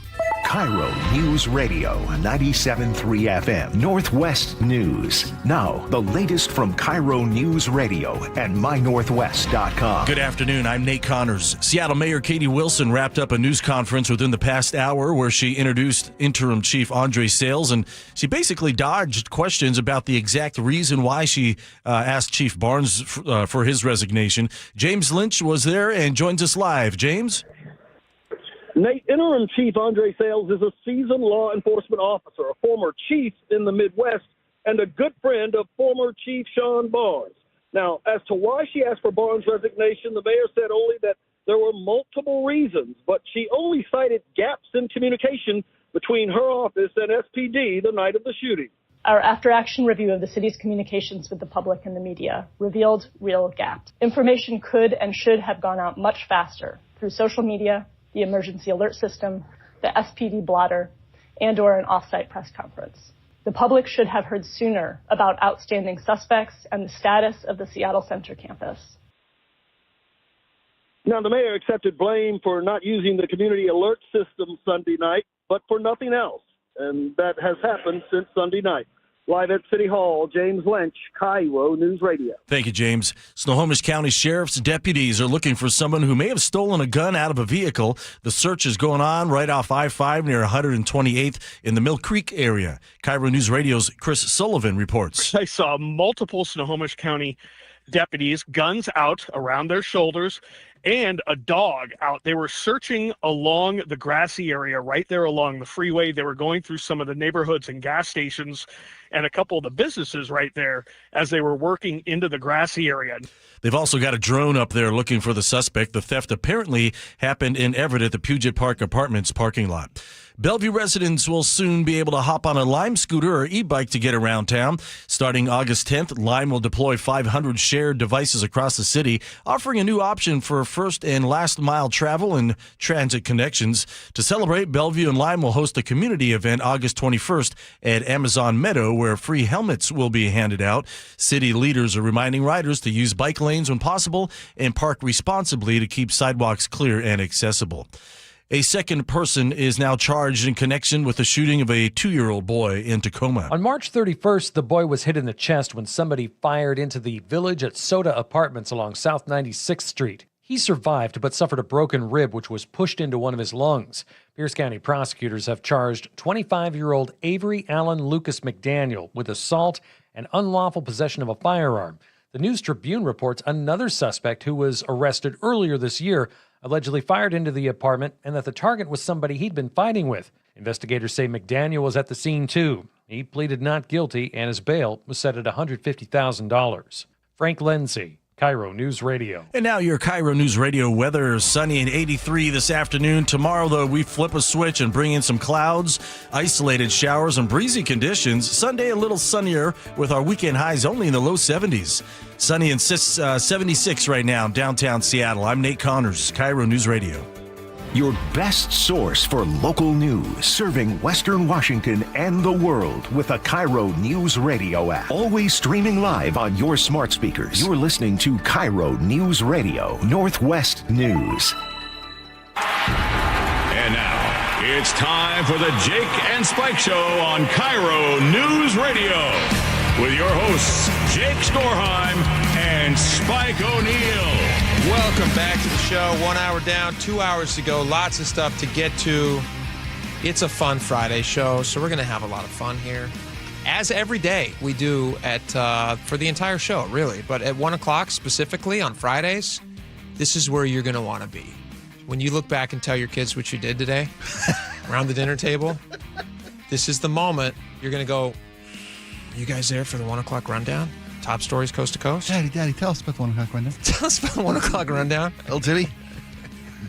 They started with the future of nuclear energy in America, Timmy, and our own little neighbor state of Idaho. Yes. Yes, they did. Oh, you've read Tell me more, Daddy. Tell me more about nuclear energy in the 21 states that applied for this program, in which Idaho is now a finalist. A short list. It's a short list, son. Think about the short list, Timmy. You know what somebody said to me the other day? This was awesome, because it means that people are liking the segment. Somebody came up to me who listens to the show. I was on the street, and I was surprised by this. And busking? I was busking, as I often do on the weekends. You know me too well. And somebody came up to me, and they said, I can't believe that Jimothy wasn't in the 1 o'clock rundown. Because I guess that day we hadn't discussed Jimothy, or actually more likely we talked about him for the entire rest of the show. It was the 1.5 hour. We took a little break from Jimothy. And so, but I, Yeah, no, I hear you. People, I thought it was nice. We do this because this is what people are talking about. These are the top stories of the day. These are the stories they're discussing. And on that day, apparently, we got it wrong. But today, we're not going to get it wrong. Idaho. Some people are never going to get enough Jimothy. Until Jimothy goes to Idaho and applies for a job at one of these nuclear facilities. A picture of Jimothy working at a nuclear in power a hard plant. hat. Yes, absolutely. His crooked little back as he's trying to figure out how to keep everything safe. So Idaho is on a short list, one of 5 states still in contention. They're trying to become the center of America's nuclear energy industry. And Seattle Times had an article about this. I thought it was very interesting. 21 states applied for this. And basically what it's going to do is the Department of Energy is going to, they want to make like nuclear energy a thing that people use again and are comfortable using again. And I'll be honest, I'm on board. I'm on board with nuclear power. I like it. Yeah. How do you feel about it? I think I am too. I think we live in the shadows and the nightmares of past nuclear accidents and the impact they've had on whether it's 3 Mile Island or if it's Fukushima. Yep. Or if it's down in Hanford. And the tank storage and the leaking into the world, and the long-term effects of our early days of nuclear energy. People still live in those 50 memories. years removed I'm with you. from those times. I'm totally with you. Yeah. That's why I am a proponent of the progress and the future. It's like taking a car from the 1970s. Like, what's a particularly ugly car from the 1970s? The Gremlin? The Gremlin. Okay, let's pick the ugliest of all automobiles. You have Quote the Gremlin. Jon Stewart, the Gremlin was created to make the Pinto not feel so bad about itself. I totally forgot He's about not the Pinto. wrong, right? Okay, so let's take the Gremlin or Pinto, whichever one you hate more. Sure. And then imagine that you just assumed that that's the peak of car technology for the end of time. Right. Why would you sign up for that? Why would you sign up for that? You wouldn't. You'd be like, you know what? Every time somebody gets in a fender bender, these things explode. Obviously, you correct those issues. Sure. Which they now have. Here comes a super hybrid, state-of-the-art, completely safe. 100%. Everything at fingertip controls, self-driving, you name it. We got it all. You don't have to touch your phone. It immediately syncs up every time you get in. You hit a little button and say, who do you want to talk to? Lane, somebody gets close to your lane, it's all right there for you. But no, you're thinking Gremlin. You're thinking Gremlin. Not me. Absolutely. Do you wish that Washington was in the running for something like this? No. I do. I wish we were. That's valid. Here's why. I think Idaho's close enough. I'm kind of rooting for, That's fair. Rooting for Oklahoma, who's also a finalist, I believe. Because, again, I'm living in that nightmare of when things go bad. And because this is a facility that's going to not just have a nuclear power facility. They'll have storage for waste. They'll have storage for waste. And from what I'm reading into the Which story. Which it will generate. So that makes sense. Currently, waste from nuclear facilities being stored on site at these nuclear facilities, which is even more dangerous because should something go catastrophically wrong, then this waste is on site to be compromised by the events of a catastrophe. Ironically, one of the ones that they're looking to replace near Las Vegas is called Yucca Mountain. That was supposed to be. Isn't that funny? Yucca. Yucca. Yucca's a cactus, right? You know that. No, I know what it is. But Is it pronounced Yucca? Yucca. Yucca or No, Yucca? it's got yuck right in the name. It's Yucca. You nailed it. It's a good joke. I didn't mean to stomp on it. Okay. There was never anything stored there. It was a commission in '87, and they finally, after I think 2010, they finally said no, this was a bad idea. Why was there anything stored there? Because they didn't build any power plants? This was just a storage facility at Yucca. Yeah. Local politicians said, we don't want it. It's too dangerous. It's too unstable. There's been too many instances. So local politicians rallied, and finally they closed it down in 2010 without storing any nuclear waste there ever. Yeah. And this new proposal, where 5 states are in the shortlist finalists of the 21 that applied, we're talking like tens of billions of dollars of investment and tax revenue for these states. We're talking about a big financial boon. Idaho could receive a larger financial investment than the annual taxation budget of Idaho in total. They estimate, Department of Energy estimates that Idaho could collect $10 billion in state and local tax revenue through this deal. This would include $50 billion in capital investment, 25,000 jobs. The entire state of Idaho collects less than $10 billion in all taxes across the year. Right, more than doubling. Would double their tax base. Yes.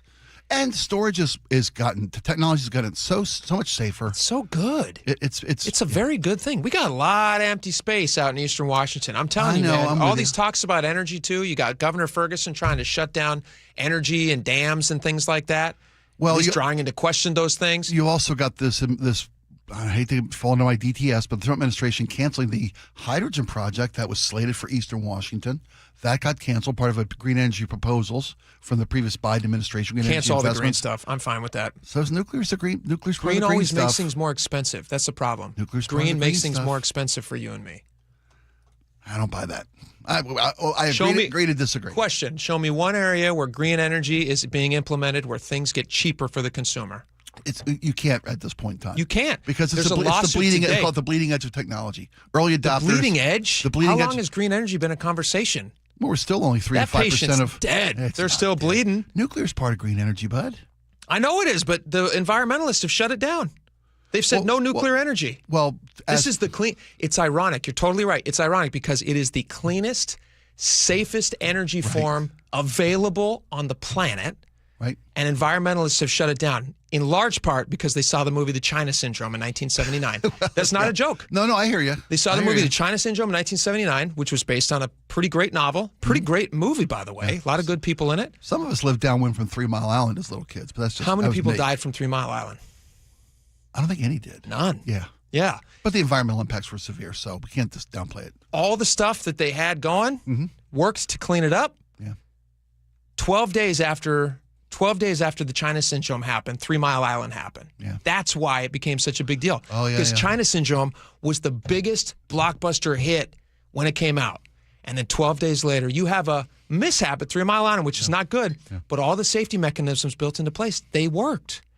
But same can't be said for Fukushima, though. Fukushima's in a different country, and it was a massive earthquake. Same planet, though, right? I mean, have you ever seen the readouts of radioactivity? Have you ever had fish from Fukushima? They're bigger. They got multiple eyes. I got an extra eye. Who's still hungry? No, listen. Disasters and natural disasters, things like that, completely understand. Yeah. But I would bet you, I haven't looked a ton into Fukushima, but I have done some research into 3 Mile Island as it relates to the China Syndrome, as it relates to nuclear energy. And I would say, if you looked into Fukushima, a lot of stuff, obviously, you don't want.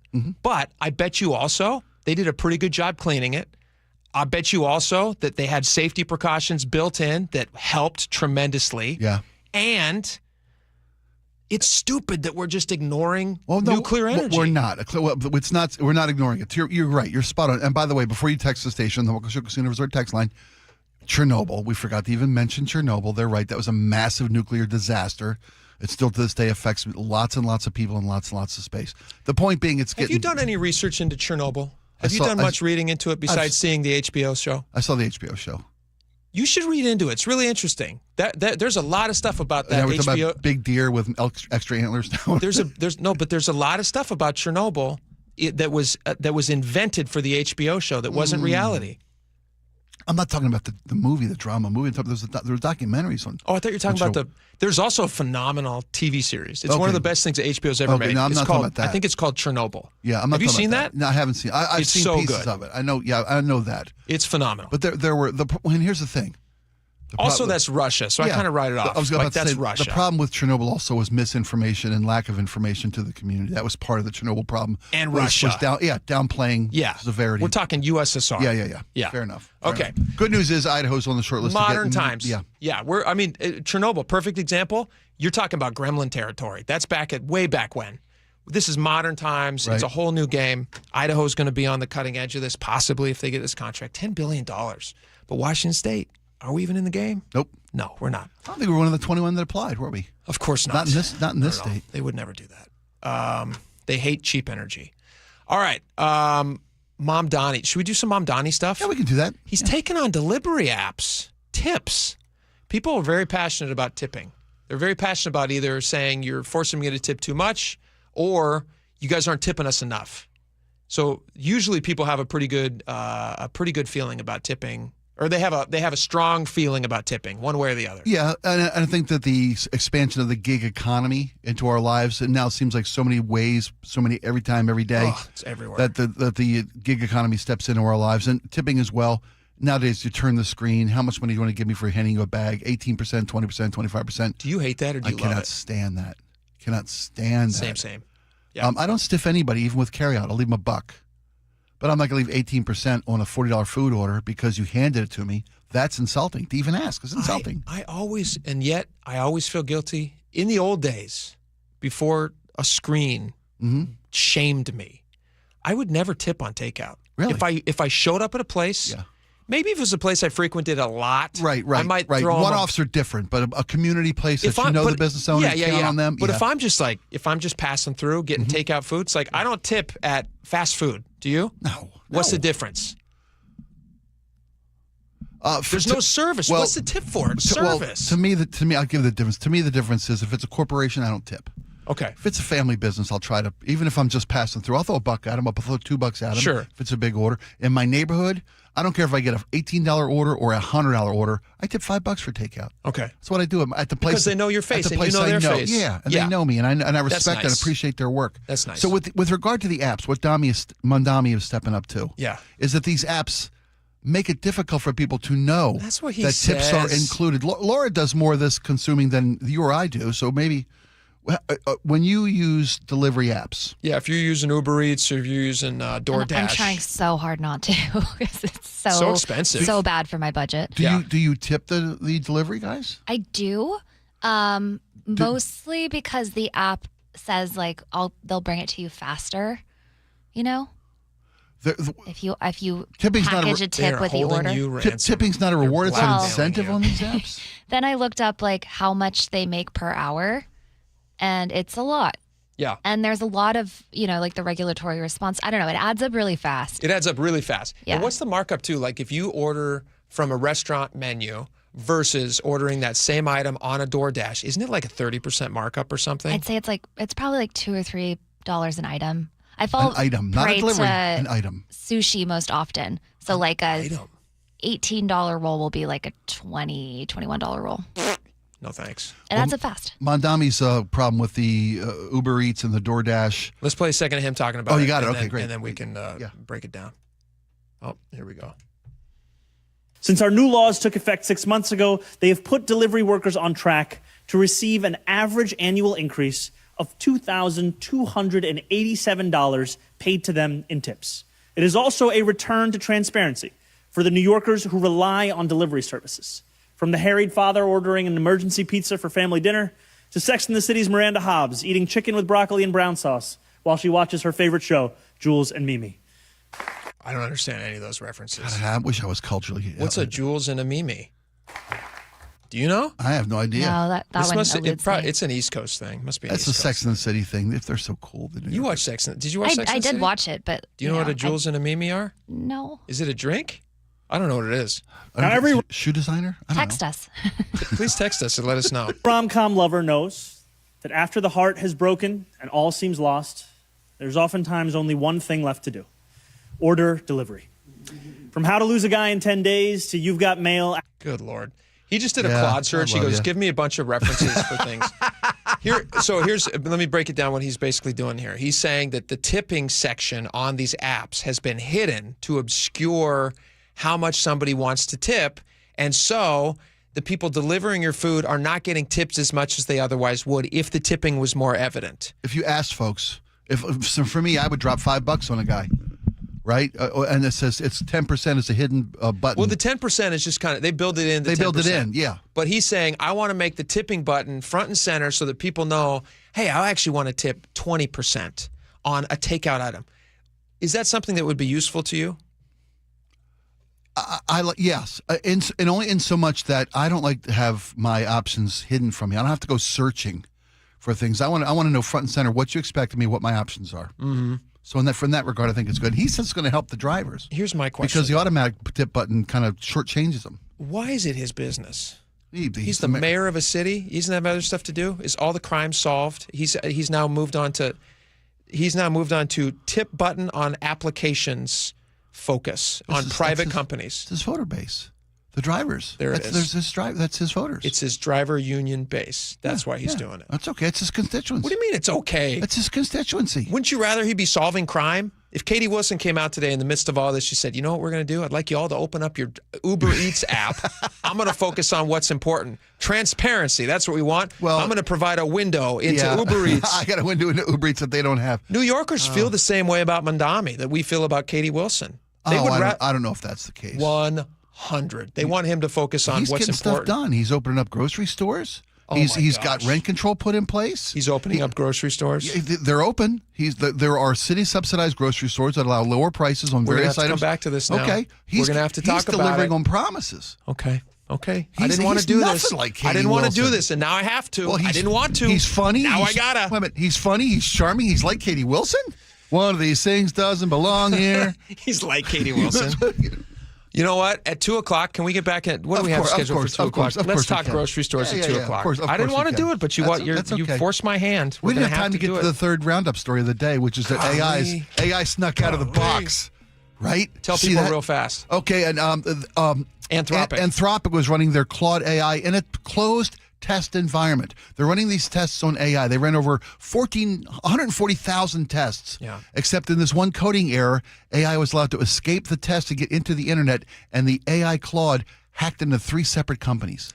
So this happened originally with OpenAI? Yes. And they made big news, and then Anthropic is like, well, we've now done it 3 times accidentally. Yeah. And it makes me think like they're all competing now to see like, you know, to convince who can be the unsafest? Convince the public of who has the smartest AI. I think that's what they're I don't doing. want the smartest AI. I want the safest Laura AI. mentioned this earlier. She basically, her premise is that they're all trying to like get more investment dollars by proving they have the best AI. And I think she's right. Ours is smart. Ours is smarter than we are. You watch. I don't want that. Whoever is the other one, it's going to be Grok is going to come out next and be like, we did it 25 times. We hacked 7 companies. Yeah. We're writing this out. All right. We got a lot more coming up. We got your question of the day. When we come back, we're going to answer your question. Do you know any more about what the heck happened in Seattle with the forced resignation from Chief Sean Barnes after that press conference earlier, or do you know less? We'll talk about that next. Stick around.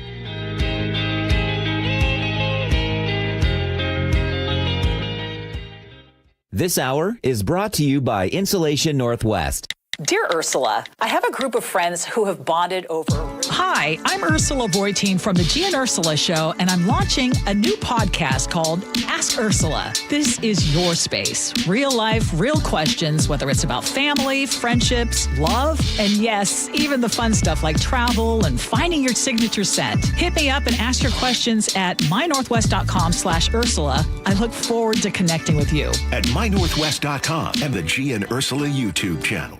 For 250 years, Americans have believed in one powerful idea, that we are meant to live free to work hard, free to move, free to enjoy life without being held back.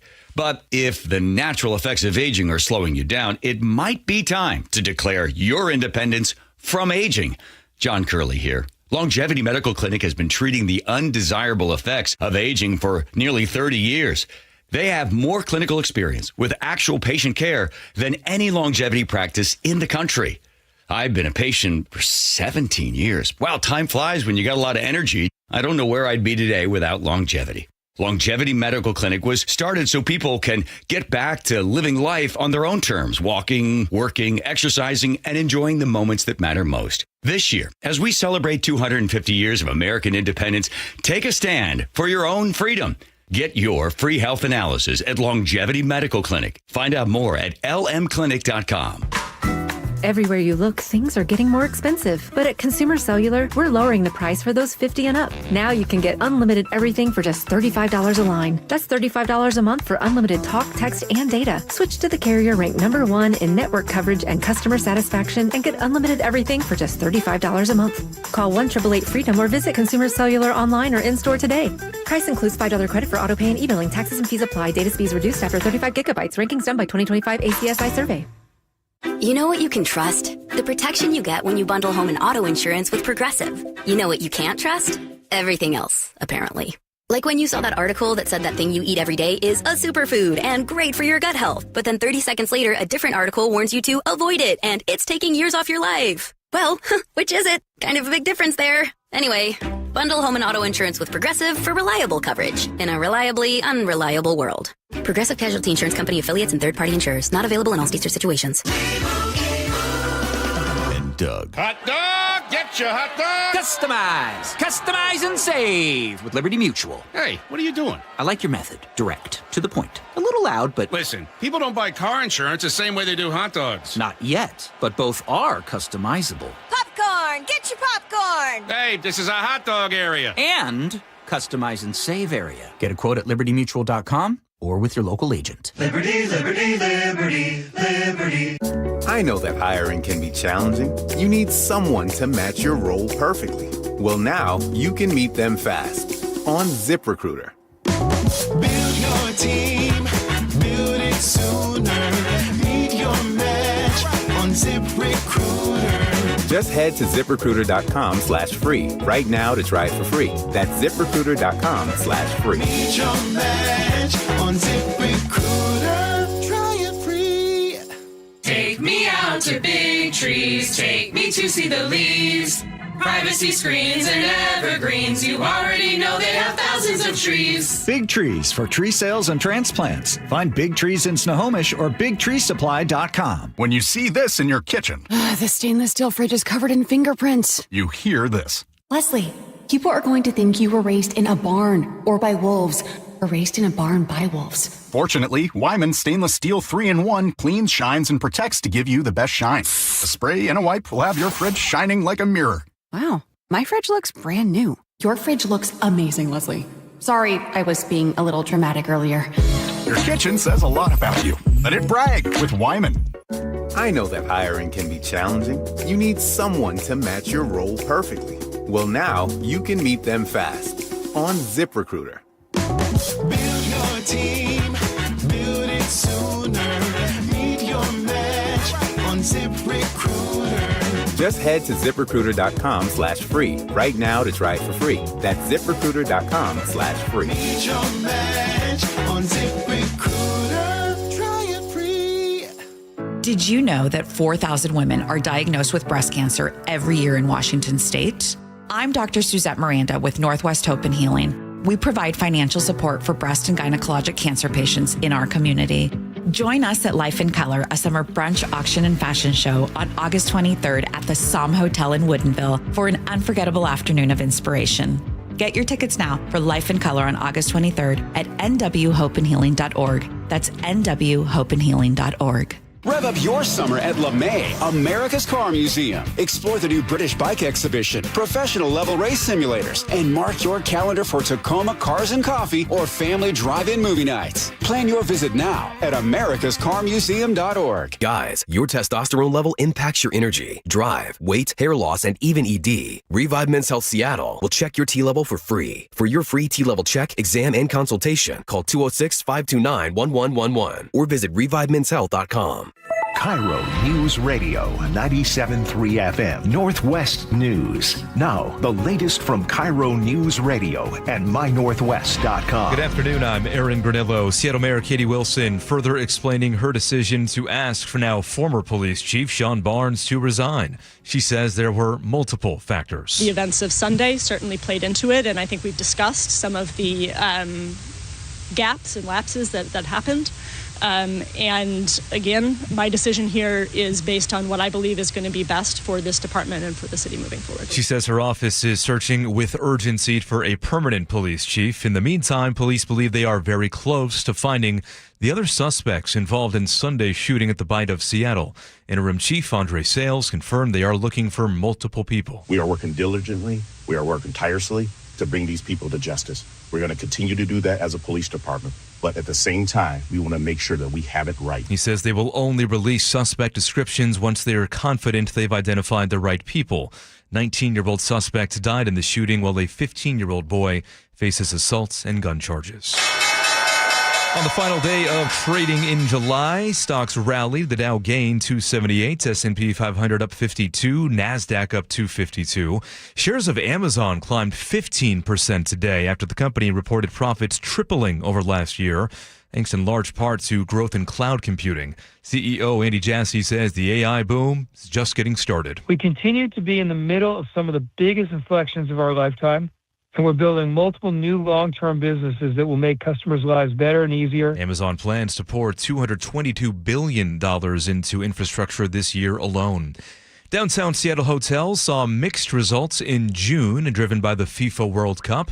Room sales and occupancy both fell 7.5% from a year ago. Visit Seattle, though, says the biggest surge came from the U.S.-Australia match on June 18th, with Seattle setting a new single-day hotel revenue record. Overall, average daily room rates jumped about 15%. Hotel revenue rose 5.5% in June. To the real-time traffic desk now at 1:33. Here's Nate Connors. Oh, boy, it's busy already, Aaron. Tacoma to Olympia, an hour and 10 minutes. You've got 18 miles of backups between JBLM and Olympia. North 5, you're heavy between Lacey and DuPont, and then more slowing through Lakewood and South Tacoma. Olympia to Tacoma is a 45-minute drive. Out toward Gig Harbor, we've been struggling for the past few hours because of road work. Eastbound 16, about a 6-mile backup between the 302 interchange and Walachit, where the road work is, and then westbound 16 packed from 24th up up to Alachit. South Center and northbound 405 were packed from I-5 to the S-curves. South 405 slows from Bellevue into Renton. Here in Seattle, North 5 is jam-packed from the Michigan curve off and on to the Ship Canal Bridge. About a half hour to clear this. South 5 is packed from 130th and Northgate to I-90 already. Linwood to Seattle's at 45 minutes. And Everett to Marysville already a 20-minute commute. We're crowded from 526 up to 528. And we're still a half hour out from the afternoon bowling shift change. KIRO News Radio real-time traffic. I'm Nate Connors. Forecast now, seeing sunshine this afternoon. For tomorrow, some clouds return for Seafair weekend. We'll see some light rain at times on Saturday, more clouds on Sunday. Right now, though, beautiful, 75 and sunny in downtown Seattle. I'm Aaron Granillo, KIRO News Radio. Your best source for local news. You're listening to KIRO News Radio, Northwest News.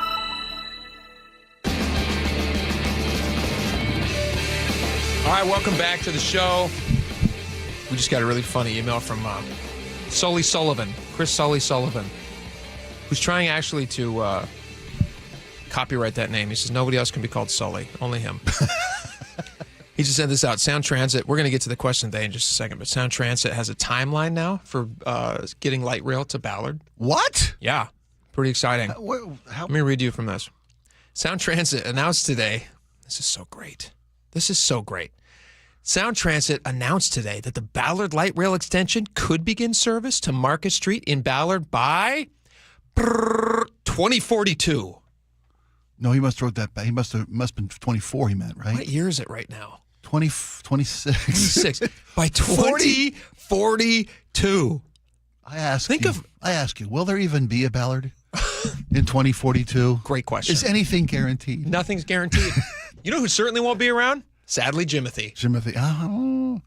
Well, that was also 2042. Good golly. That's depending if they get if they get funding. If they find funding by when? 2033. So we got 7 years to find funding, and if that's the case, what a and give us clown show. 9 more years to dig. Oh my gosh. Dig and build and build and Here's one thing I guarantee. Even if they get all the funding that they need, there's no way in the name of Jimothy that those people are in Ballard by 2042. Not a chance. Okay. Oh, well, not a chance. I'll make you a bet. You make me a bet. You'll buy my grandkids You come lunch. I'm sorry, I couldn't resist. I was going to say, you come I hope find me. I'm around. You come find me in retirement in 2042? I'll wheel over, shake my cane at your window, tell your nurse, bring him to the window. You owe me $5. What a joke. Oh, my gosh. Buy your tickets today, folks. 2042. All right, we got question of the day. Mayor Wilson had a press conference this morning. She was trying to explain why Seattle Police Chief Sean Barnes was forced to resign. She has accepted his resignation, which she was very happy to announce. And people said, well, why did he resign? What's the reasoning that why did you demand his resignation? And she just kept was now the time to do it? Many questions. So she just kept answering this way. I do have a different window into our police department than they do, and I'm making the decision that I believe is best and urgent at this time for our police department and for this city. She's got a super secret window. She said that many, many times.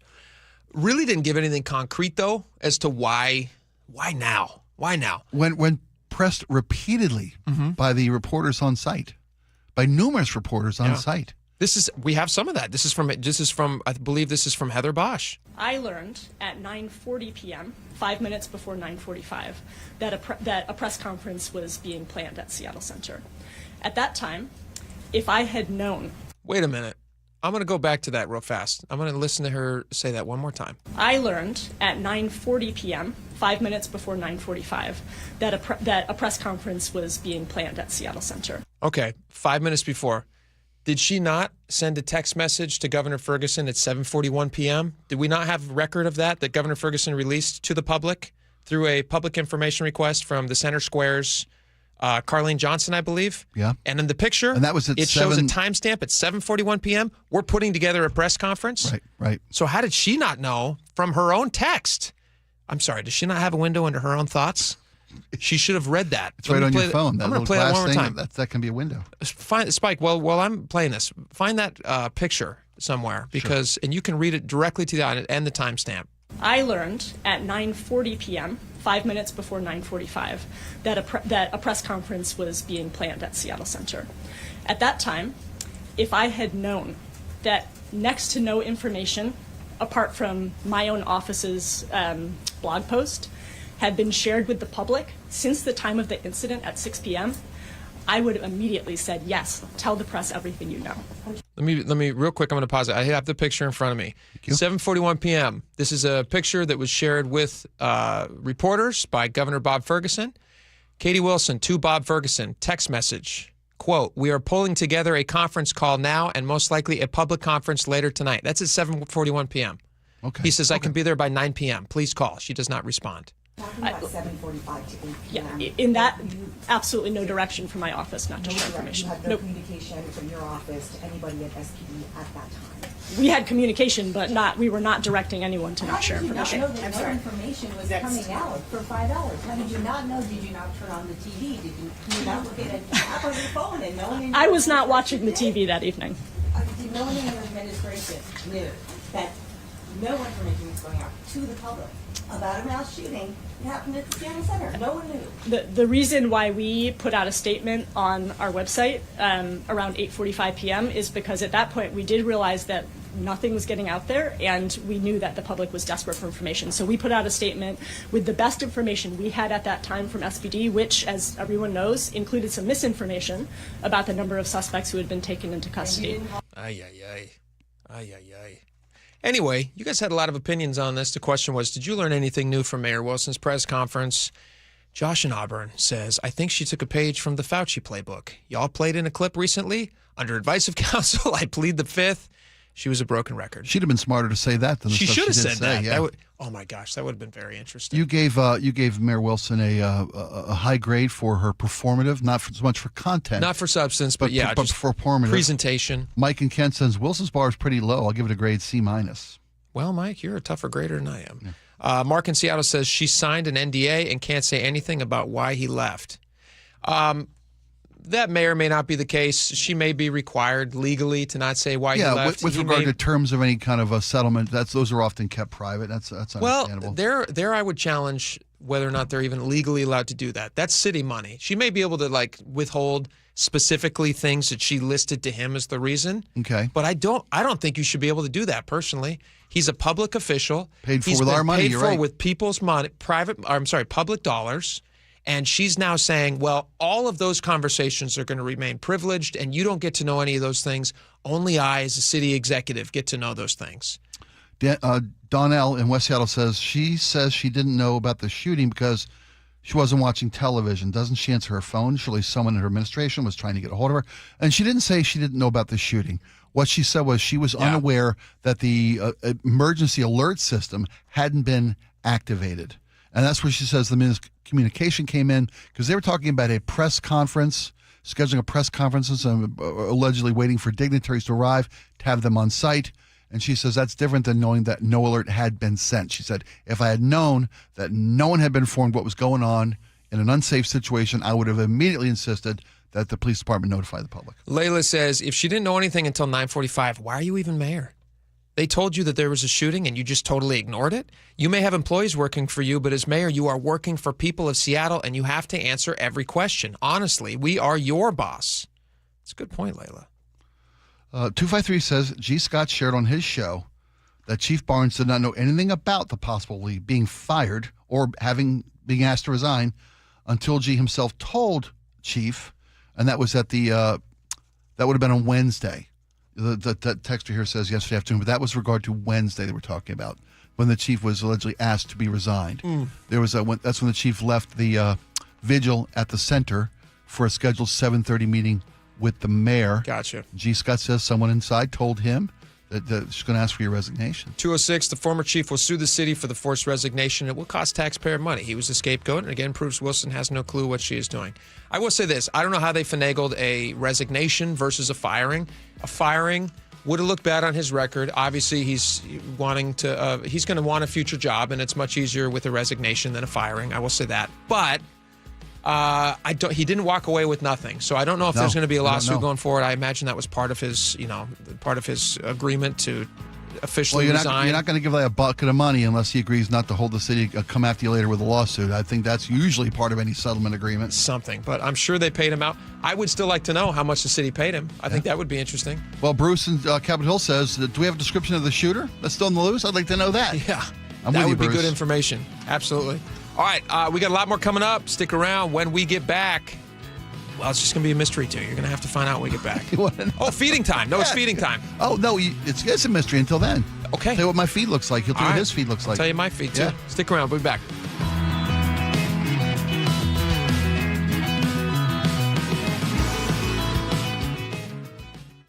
KIRO News Radio, where you turn for the news you depend on.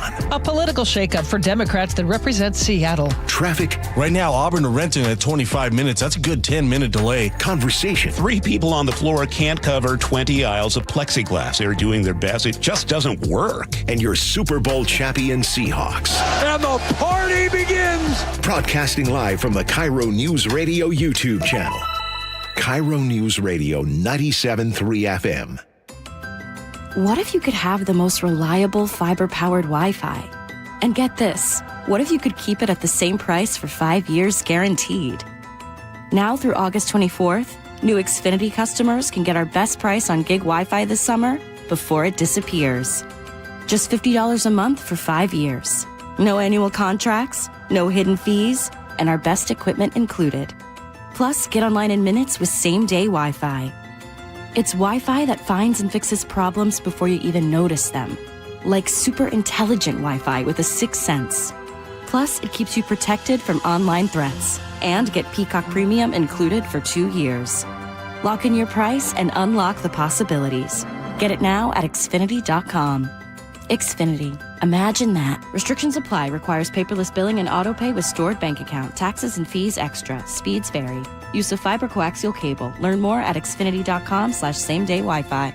When you order a ride from a rideshare company, do you know what you're getting? Big rideshare companies have been caught failing to protect passengers from dangerous drivers and not supporting drivers and passengers after an accident, all to protect their profits. That's why if you've been injured in a rideshare vehicle, you need Davis Law Group to protect you. Their in-house team of investigators and legal staff has a successful track record of taking on rideshare companies, and they've won millions. Visit DavisLawGroupSeattle.com. All right, I'm very happy to have Phil Mitchell from Sunset Auto Family on with me right now. And Phil, you guys offer such an amazing value for people who are driving their cars a little bit longer now. And you guys offer repairs for life. How does that work? Basically, we're going to cover any repair we do for $250 or over for as long as you own the vehicle. So let me ask you this question. Let's say that I buy my vehicle elsewhere. My transmission on my car breaks down. You guys fix it. 10 years later, I have the same problem. You guys are going to fix that again for no cost? That's right. No cost to you for as long as you own the vehicle. So why would you even offer this? This has got to be incredibly expensive for you. You know what? We just want to keep our customers for life. So chances are if we do a repair for life and we take good care of you, you might look us up when you decide to get a new vehicle. And we want to be your lifetime dealer. So somebody really does feel like they're part of the Sunset Auto family. That's exactly right. We want you to be part of the family, and that's why we take good care of you. Oil changes for life, warranty protection for life, and repairs for life. Only at Sunset Kia in Auburn, Sunset Ford, and Sunset Chevrolet in Sumner. You just get more at Sunset, and people do like that. At Seattle Children's Hospital, 1 in 3 patient families can't afford the food their kids need to heal. A child recovering from surgery and the family struggling to put nutritious food on the table. That's why Seattle Children's, Safeway, and Seahawk, Jackson Smith, and Jigba launched the Food First Project to fight pediatric food insecurity by providing grocery cards, produce vouchers, and food as medicine programs for families. No barriers, just help. 12s, we need you. Learn more at Safeway.com. Again, that's Safeway.com. Your old water heater's starting to peter. DayandNight.net. Day and Night has $150 off installation of any new water heater, including tankless, backed by a free lifetime warranty. Hi, I'm Bruce. When your old water heater leaks or fails, the damage could be catastrophic. Whether you need an emergency replacement or you're planning ahead before it leaks, give us a call and we'll help you get into hot water again. Get $150 off installation of any new water heater. DayandNight.net. You're still glowing, flirting, grooving. You've still got it. But your immune system weakens as you age, making it harder to fight illnesses like pneumococcal pneumonia and RSV. Vaccines are a key part of any health routine and can help protect you from getting really sick. Ask your doctor or pharmacist which vaccines you need. See more at PfizerForAll.com. Sponsored by Pfizer.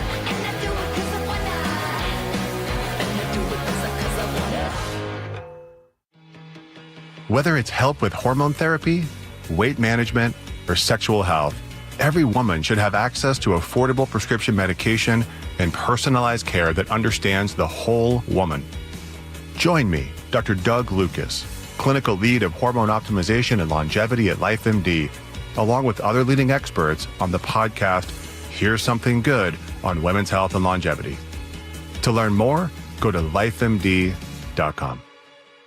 You've worked hard, saved diligently, and now retirement is on the horizon. But will your nest egg go the distance? With rising cost and uncertain markets, there's no time for oversimplified plans. Hi, Jeff here with Madrona Financial and CPAs. Don't settle for a partial plan. Get the real deal by requesting your no-cost Madrona analysis today and discover what you may be missing. Call 833-673-7373 right now to request your analysis. That's 833-673-7373. It's the best time of the year at Staples, with back-to-school supplies as low as 25 cents, up to 40% off select tech and more at staples.com/back-to-school. Nearly half the homes in Western Washington are not properly insulated or not insulated at all. Sound like your home? Then call for your free inspection. InsulationNorthwest.com. KIRO News Radio is giving you a shot at 4 tickets to see the Seahawks in their preseason home opener, Saturday, August 15th. To enter, open the KIRO Newsradio app or visit mynorthwest.com/win for details. You can enter once per day, so the more you enter, the better your chances. Enter daily from July 28th through August 3rd. Full details and rules at mynorthwest.com/win. That's mynorthwest.com/win. All right, welcome back to the show. It's feeding time, everyone. I need you today, buddy. We get to look at our social media feeds and we get to see what's being shoved down our throats. I need you to bail me out today. Are you feeling dark? My feed has been flooded in the last 48 hours. Well, and it's my own fault. Well, what? Well, good news is the social media epidemiologists are back. Okay. Turning their attentions away from the social media experts on international oil markets, away from constitutional law, away from reflecting repair. They're now, all the epidemiologists are back. I'm flooded with people relitigating the COVID-19 pandemic. That's just everywhere I look. It's a problem for you? You don't like it? Well, I just don't like the fact that we are going through here. I'm fatigued. Yeah. I'm fatigued. Dr. Fauci sat in front of a Senate hearing and pled the Fifth 111 times, and I'm not going to litigate whether that was smart politically or smart legally. The arguments can go both directions. But I don't want to have the discussion again about whether or not you shoulda or coulda or did this help or did that not help. I'm tired of it. And that we're talking about it's feeding time. That's all I'm getting. I watched a couple videos. I tried to become informed about the conversation. I tried to find out if there was validity to the concerns of the congressional hearing members that asked the questions, if there was prudence in Dr. Fauci's answering, if he had already been asked these questions 100 times during 24 appearances on Capitol Hill over the last 6 years, yada, yada, yada, yada, yada, yada, yada. So please tell me you've got something nicer than that. Well, I wish he would have answered questions. Mine is also COVID related. Okay, fair enough. Here's one thing about Fauci, though. I saw a clip of him in a couple different appearances in 2022 where he was asked, someday when this all goes to a congressional committee or wherever, this goes in front of senators and they're going to ask you questions. Are you going to be happy to talk? He goes, I'd be happy to talk. I'm happy to talk. I believe that's before he got a pardon as well, dating all the way back to 2014. Pardon was the last day of the Biden administration, January 19th. I wish, here's my thing. I know it's unpleasant to talk about COVID. It's like when it's become one of those things where it's like, you don't discuss finances in front of people. You don't talk about certain things. Yeah. I understand why people are annoyed by it because not only was it like incredibly divisive, it's also was just like a dark time. People remember it different ways. Everybody, I don't know anybody who had a good experience during that time. Nope. Everybody's just kind of like, this was quite a drag. But I do think it is necessary to answer questions so that in the future we don't repeat our past mistakes. That's fair. And I don't think, I think especially with a guy who has a pardon, I don't understand why he didn't take the opportunity as a doctor, because he talks about caring so much about all the science. In fact, he says he was science. He is science. I wish I wish that he would be more interested in the future response to things and give us the information that people find that they want to know, the necessary things. They want to ask questions about things, justify the way that he advised people to respond to certain things so that we can learn from maybe there were some mistakes made. And maybe those are things we don't have to repeat in the future. But his legacy now is I plead the fifth, which is a very weird legacy for a guy who you literally could not get to stop talking during the pandemic. Well, now he just is silent. Doesn't that bug you? Not at all. And I'll tell you why. It doesn't bug you? I'll tell you why. Yeah, no, it does. Because it was a political decision. It was a legal decision. It wasn't a science decision. Everything. That describes his entire tenure. He has spent 24 different appearances on Capitol Hill since 2020. Okay. He has answered every question about these. He's answered these questions. He sat for a 14-hour deposition over 2 days on the record, under oath, and answered every question. Then you got Rand Paul, who's selling on his website tote bags, jail Fauci. When the hearing goes in with an agenda to try to trip him up or get him to say something that's contradictory to something he had said in the past. Is he a smart guy? He's a very smart guy. He's a very smart. Then why couldn't he answer questions? That's a fair question. If he's got a pardon, why couldn't he answer the questions? It's a horrible look. Here's one thing I would have asked him. I said, what was up with the 2 masks? Would you recommend that again? So if you have a physical covering with one layer, you put another layer on, it just makes common sense that it likely would be more effective. And that's the reason why you see people either double masking or doing a version of an N95. Here's all I'm saying. I know it was a crazy time. I know people didn't know their backside from a hole in the ground. I get that. We didn't know we didn't know. Yeah. But he's supposed to know. Yeah, and I would think it would have been great, the guy who's suggesting 2 masks, which you read his diaries, he knows that's all bupkis. It would be great if he's in the middle of his hearing, he didn't just plead the fifth the whole time. He's got a pardon. Otherwise, what do you have to hide? That's what everybody's asking now. And when we look back on this, we won't know anything because he pled the fifth. All right, we got a lot more coming up. Stick around.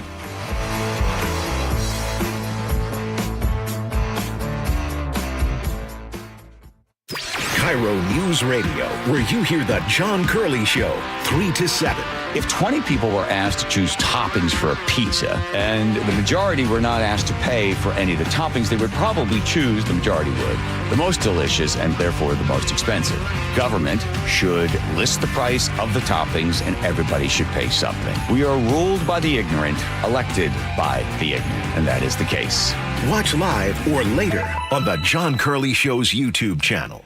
Well, it's official. My friends have all switched to Pure Talk because I told them they could save a bunch of money on a super reliable high-speed network with unlimited data. And because they're my friends, they trust me. As for the rest of you, well, Pure Talk understands that even though you might like me, you're not just going to take my word for it, nor should you. For that reason, and for a very limited time, Pure Talk is offering any of their plans for just $15 a month for the first 3 months, including their top-tier unlimited plan that normally sells for $65 a month. Think of it like a test drive, a super simple way to save $150 while you kick the tires on Pure Talk's blazing fast network, and a fine way to see for yourself why I switched from big wireless, along with a few 100,000 of my closest friends. Dial pound 250, say Mike Rowe, and be connected to Pure Talk's friendly U.S. customer service team. Again, dial pound 250, say Mike Rowe, and let the savings begin. Progressive knows you've got plenty of things to worry about. What time does the kids' practice end? How long has that check engine light been on? Are takeout containers microwave safe? So the last thing you should have to worry about is what to do if something unexpected happens on the road. That's why if you're ever in a major accident, Progressive's accident response can detect it and send help. It's just one less thing to worry about. How long does chicken last in the fridge? Progressive Casualty Insurance Company and Affiliates. Limited availability in California. Driver is responsible for emergency and towing charges not covered by the policy. Wait, everything on this IHOP value menu is just $6? I told you it was amazing. A huge plate of pancakes, bacon, and eggs is just $6. Wow. There's also French toast, a ham and cheese omelet, and oh, they got a BLT and fries now. Okay, we're coming here every day. You don't have to tell me twice. Feast for just $6 with the IHOP value menu. $7 in some locations, available every day for a limited time at participating restaurants in the U.S. Hours may vary. No substitutions. Not valid with other discounts or promotions. Prices may vary. Dear Ursula, I have a group of friends who have bonded over... Hi, I'm Ursula Boyteen from the G and Ursula Show, and I'm launching a new podcast called Ask Ursula. This is your space. Real life, real questions, whether it's about family, friendships, love, and yes, even the fun stuff like travel and finding your signature scent. Hit me up and ask your questions at mynorthwest.com/Ursula. I look forward to connecting with you. At mynorthwest.com and the G and Ursula YouTube channel. This is Justin Shirley, CEO of State Roofing and Exteriors. Our summertime savings event means 0 down, 0 payments, and 0 interest for up to 24 months, backed by our unbeatable warranties. Call 866-ROOF-ROOF or visit stateroofing.com today. Your best source for local news. KIRO News Radio, Northwest News. How sweet it is! 50 seasons of moments. 50 seasons of legends. A once-in-a-lifetime event. Join Mariners past and present at T-Mobile Park August 7th through 9th for 50 Season Celebration Weekend. The festivities begin Friday with a post-game slugfest, the Alumni Home Run Derby featuring Ichiro and other former Mariners sluggers, presented by Muckleshoot Casino Resort. Saturday will be a showstopper. 50 Season Celebration Night presented by Daktronics. Arrive early to witness the biggest gathering of franchise icons ever assembled as the 50 greatest Mariners from across all 5 decades are revealed. It just continues. The weekend wraps up on Sunday with a collectible 50 Seasons pin giveaway thanks to KeyBank. Seats are going fast. Get yours at mariners.com/tickets. Your best source for local news. KIRO News Radio, KIRO FM and HD1, Tacoma, Seattle, Northwest News. ABC News, I'm Chuck Sievertson. Creating a stir, 60,000 migrants who crossed the border entering a Spanish region from Morocco in the past 24 hours. Though Spain's government and local officials say about 48,000 have gone back voluntarily, the initial wave sparked debate and an accusation from the U.S. chief executive. If we're not in office, our country will be invaded at levels that made Spain look small time. On the ground, officials are describing it as absolute chaos, with the head of the local security force describing it as a border collapse. ABC's Britt Clennett. President Trump says he's losing faith in the Iran negotiations. Rising oil prices worsen worries about inflation. Huge spring profits reported by American oil companies. The president announcing a deal with Israel and Hamas, but Hamas says it will disarm only if a Palestinian state is created, something Israel rejects. This is ABC News. As a heat dome puts around 70 million people under warnings across much of the West, the Pacific Northwest is dealing with heat and wildfires. ABC News forecaster Sam Champion. Oregon may be started on what could be their worst fire season in history. That's how hot and dry it's been here. What makes this worse? Wind gusts anywhere from 40 to 75 miles per hour. Wildfires driving nearly 250,000 people out of their homes and vacation sites in the south of France. Dangerous waves, high surf spreading for hundreds of miles up and down the California coast. Tropical storm Genevieve has been downgraded from a hurricane, but still causing potentially dangerous conditions. Los Angeles County Fire Lifeguard Division Captain Pono Barnes. Those rip currents that were pulling will be pulling even harder because the bottom is going to be all torn up from that large surf. I don't see it slowing down. I would say this is going to be one of the busiest summers we've had in a while, yeah. Rock legend Patti Smith met today with Pope Leo at the Vatican. Chuck Sievertson, ABC News. What Seattle's mayor wants in a new police chief. That's coming up after Nate Connors at the traffic desk. All right, it is a busy one this afternoon. Tacoma to Olympia, an hour and 10-minute commute. You've got 18 miles of backups between JBLM and Olympia, starting near Berkeley Avenue. North 5, we're heavy between Lacey and DuPont, starting near Martin Way.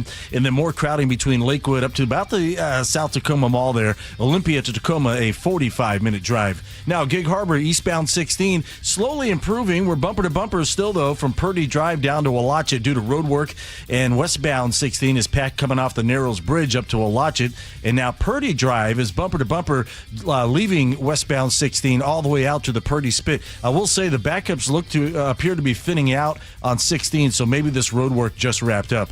North 405 and South Center bumper to bumper from I-5 to the S-curves. South 405 it's filling in from Bellevue into Renton.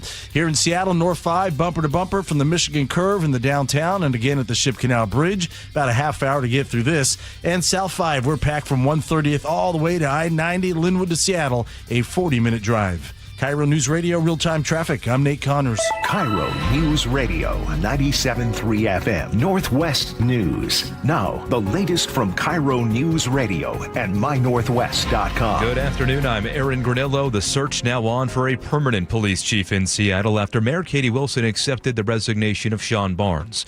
Mayor Wilson says she's looking for someone who can clearly communicate in stressful situations. And I will be looking for someone who is consistently present in Seattle, keeping travel to an appropriate minimum, and who also ensures that when they are away, there is sufficient SPD leadership in town to guide our city through any emergency. KIRO News Radio's James Lynch tells us there are still lots of unanswered questions. For the first time today, the mayor finally admitted she asked former Chief Barnes for his resignation. She wouldn't talk about the terms of the separation agreement, i.e. how much money the chief receives, and I pressed her again on the reason why she asked for his resignation. Mayor, you still haven't told the people of Seattle why. Was it him being out of the city too often? Was it taking too long to release information that night? Or was it the kerfuffle with the reporter? Or was it all four? There were multiple factors, some of which were related to the events of Sunday, but that certainly was not the only thing. The mayor talked a lot about transparency, but refused to be specific. At City Hall, James Lynch, KIRO News Radio. As for the investigation into Sunday's shooting, the interim police chief says he believes they are close to finding multiple people involved. Snohomish County Sheriff's deputies say they have called off the search for someone who may have stolen a gun out of a vehicle. KIRO Radio's Chris Sullivan reports a search was going on right off I-5 in the Mill Creek area. I saw multiple Snohomish County deputies, guns out around their shoulders, and a dog out. They were searching along the grassy area right there along the freeway. They were going through some of the neighborhoods and gas stations and a couple of the businesses right there as they were working into the grassy area. The person was not found. The theft apparently happened in Everett's at the Puget Park Apartments parking lots. Sound Transit says light rail could reach Ballard's Market Street by 2042. That'll only happen if the agency closes a major funding gap by 2033.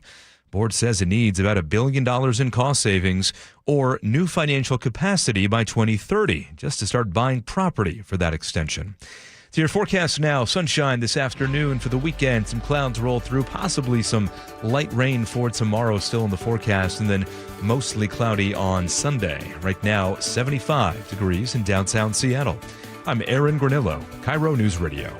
Your best source for local news, serving Western Washington and the world with a KIRO News Radio app. Always streaming live on your smart speakers. You're listening to KIRO News Radio, Northwest News.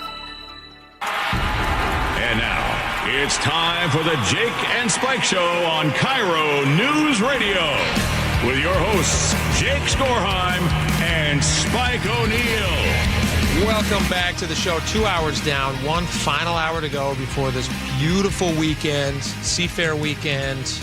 I'd love to hear how you guys are enjoying it. You guys getting out there and seeing the Blue Angels? Have you already seen them? We've been seeing them practice around, which is always a ton of fun.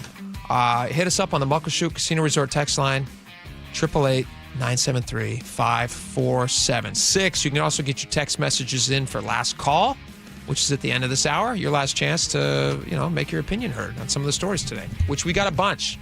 A lot of it is Katie Wilson related. So fair warning for last call. Get those in early and often.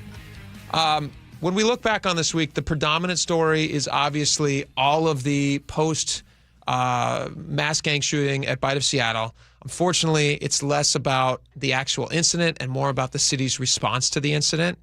And hopefully all of this goes away at some point, and the city's able to focus on solving this horrific murder and crime, and also the at-large suspect or multiple suspects, we don't even know, who are still out there, who the city is looking for. Hopefully all that gets taken care of. But that was a big storyline this week. Yeah, as well as you mentioned, too, the fact that how the city handled the crisis and informed the community about that crisis, and I hope as we move forward, we can find better systems in place, learn from our mistakes. Yep. And put a system in place and an administration at the police department and say SPD in place to keep the community better, safer and better informed. 100%. All right, but this is the time of the week where we get to do Friday favorites, look back on our favorite stories. And we did tease this earlier, so we're also going to sneak this in there, even though we didn't talk about it a ton.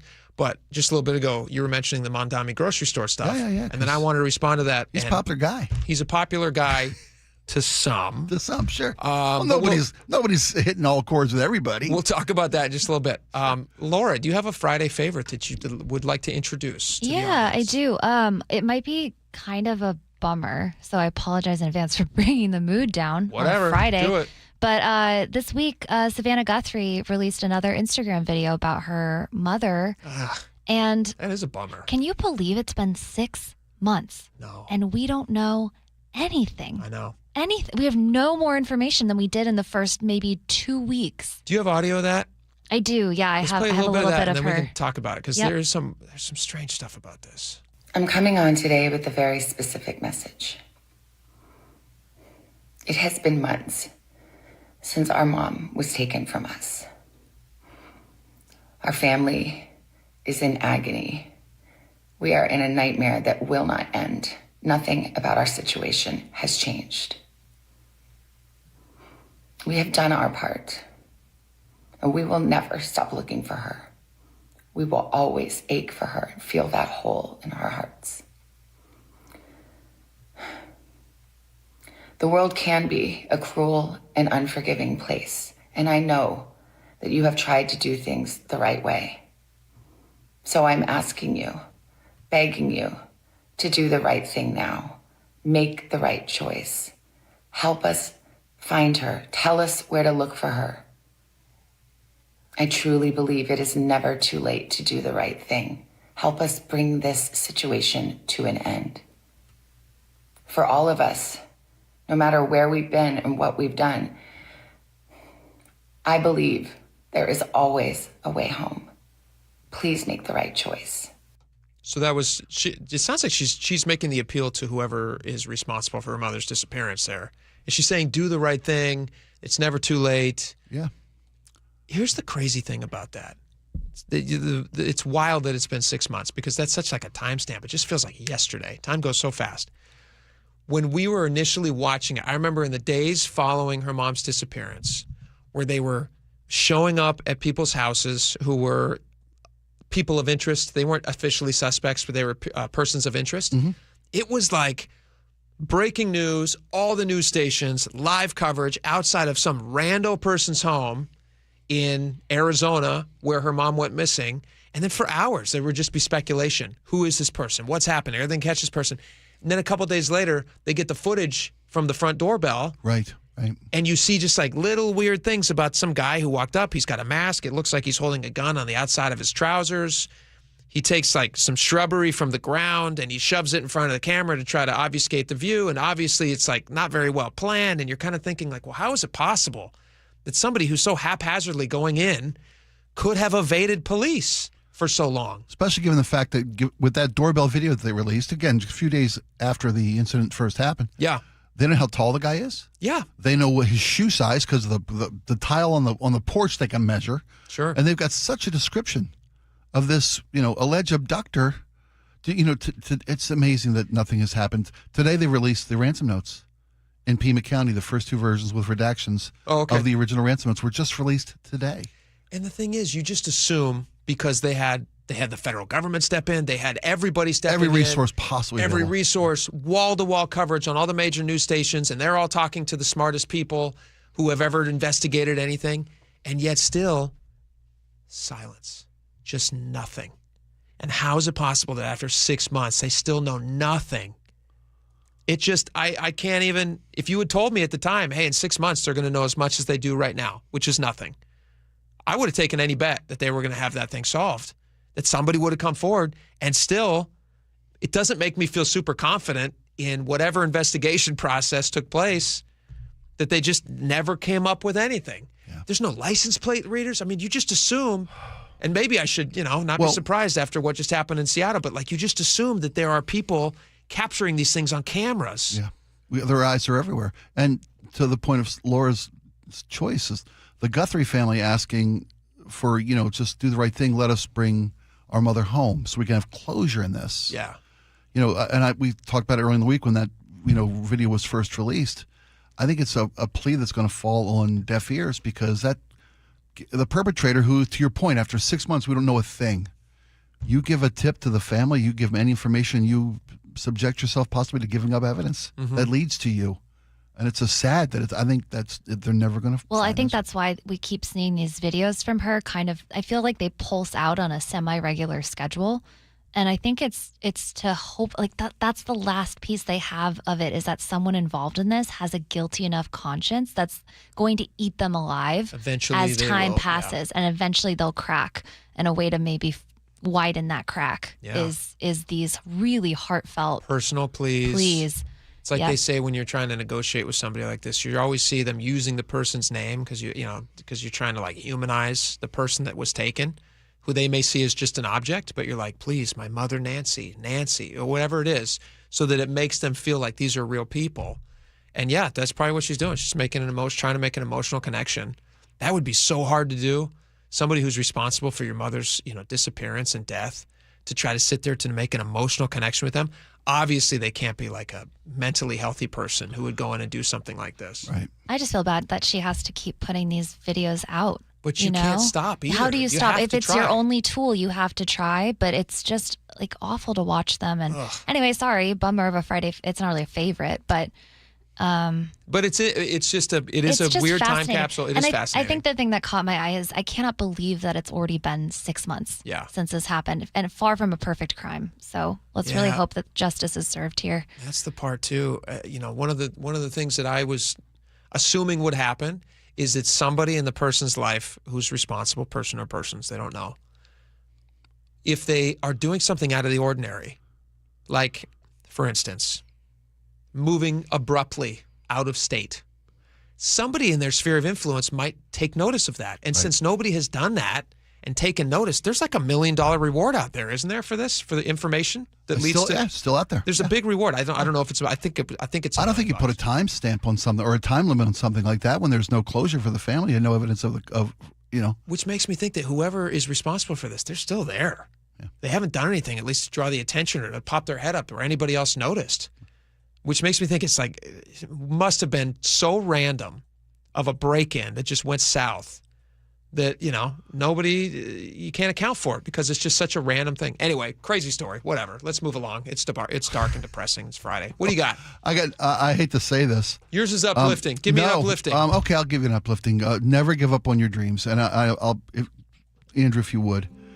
I woke up Wednesday morning to the news that Irish singer, songwriter, Glenn Hansard had died in a motorcycle accident in his hometown of Dublin. Sad story. There was I'll say this, that there was a local fatality on a motorcycle just yesterday. And I wrote a piece earlier this week about lane splitting and the dangers there and how it not being worth the time saved. It's summertime. Be aware if you're a driver in this community of motorcyclists. Mm-hmm. And I turn my attention back to Glenn Hansard. He was an Irish folk singer who began busking at 13. I've seen so much information that I didn't even know prior to yesterday, and I was a fan. I was a longtime fan of this gentleman. Was told by a teacher at 13 to leave school. He was a good student, but was passionate about music, and he wasn't a book guy. Smart kid, but not a book guy. Sure. Teacher said, "Look, I want you to leave school today at 13." He said, "But don't go sit on the couch and watch TV. You love music so much, pick up your guitar and don't put it down. Don't ever put it down." The kid began busking at 13, formed his first band at 18.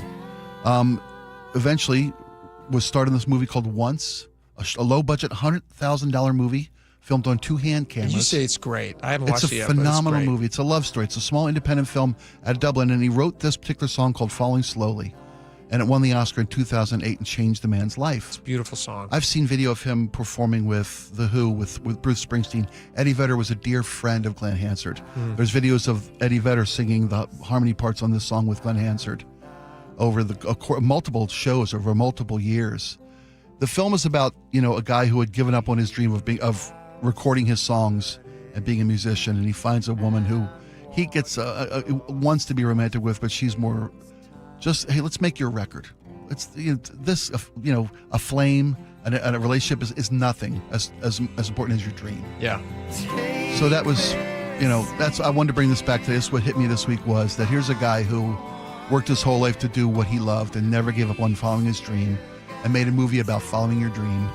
And the people, and to your point you made when we first brought the story on Wednesday, nothing's guaranteed, man. You do not know. Cherish every minute you have in this life. The people that you love, people that you appreciate them, hold them dear. Take a moment to look around your life and appreciate the things that make it your life, and don't take anything for granted. So maybe pull this music up a little bit.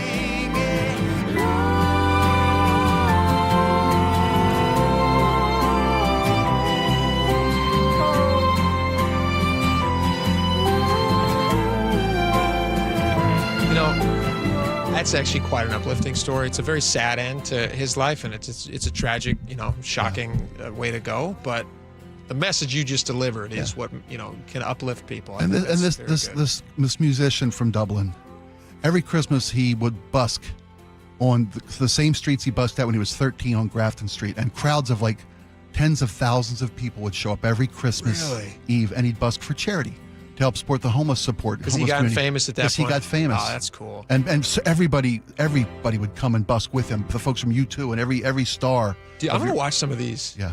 Have you? This is like a YouTube rabbit hole. This is kind of an aside. Yeah. Famous musicians. It's a magic trick, by the way. People who are amazing at music. I mean, you're a musician. You know this. When you see somebody who can just in 2 minutes completely change your feeling on a day, or it get you crying, whatever it is. Like, there's nothing else in life that you can do that in 2 minutes. If somebody walks into the room, I'm skeptical of them until, like, for a while. Yeah. But if they start playing a guitar and singing, instantly I'm like, oh my gosh, your heart is open to a person, Yeah. And like, that's a magic that a musician has. Yeah. This guy clearly had that. Yeah. But I watch a lot of these YouTube videos where you'll see, there'll be like a piano player. Like, they'll have like those pianos, like, pianist, come and play a piano. Yeah. And they'll be like, one of the best pianists in the world will sit down, and he looks kind of schlubby, or he's just wearing like a hoodie, he unassuming. Unassuming. Yeah. He'll hit a button a couple of times, or a chord, or a note, or a key, whatever they call it on a piano. And before you know it, he's playing Tchaikovsky, and everyone's like, whoa. And the whole crowd is just mesmerized. You're stopped because you're seeing somebody who has put a lifetime of effort into being able to do this one thing. And obviously he's quite a talent. He will be missed. That's a good story. All right. Mine is kind of interesting. Speaking of somebody who put a lifetime of effort into things, mine is Donkey Kong. Steve Wiebe. Yeah. Steve Wiebe was in here on Tuesday. He's a good buddy, and he came into the show. And if you guys don't know who Steve Wiebe is, you should go and watch this weekend. Couple movie recommendations this weekend. One is Once, Spike's movie. My recommendation, if you haven't seen it, is The King of Kong, which is a documentary about a guy who arrived at a point in his life where he needed to prove something and he needed to win, and he found that on a video game called Donkey Kong. And it's an amazing insight into the world of high-stakes video gaming. Back before it was... Before it was like arena sports video gaming, right. Like people showing up and paying tickets to watch you play. You can go to college and get a scholarship playing for that school's video game team. You can make millions of dollars now as a professional video game athlete. Yeah. But back in the early 2000s, you were just doing it for basically passion and bragging rights. And Steve Wiebe became the best Donkey Kong player in the world. World's high score. World's high score, yeah. So he recently, and this is so cool, it's like the gift that keeps on giving. People know him for this now. After that movie came out, which was directed by Seth Gordon went on to become a massive director. Yeah, movies and television. He's produced in the comedic world, which is, massive. He's produced all these TV shows like The Goldbergs and all these different things. And he's done all these movies. And he started using Steve as his muse, and he would pop him into all these movies. And Steve would get like a line in Four Christmases, or he'd be in Pixels with Adam Sandler, or whatever it was. And he got to have this really cool career. And then further, Lego just called him up from Copenhagen. And they said, we're going to be making this commemorative edition of Donkey Kong Lego set where you can build he had a name for it. What did he call it? The headpiece. Yeah, I guess, you're building a video game out of Legos. Yeah. That is a fully functioning, operating Donkey Kong game. controls Yeah, and everything. with made of Legos, with little Lego barrels that roll down and a little Lego gorilla Kong. Playable. That you can play. And they asked Steve Wiebe. They said, come and be in the commercial for this. We want to film you. We're going to shoot it in a way that it looks like you're being haunted by something in your garage. We're not sure what it is. You open up the garage, and there in the garage is Donkey Kong.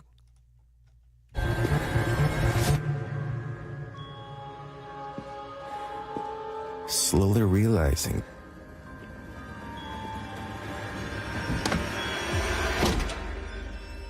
I love every second of it. And just between us, Steve's I'll building do the it Lego all set. over again.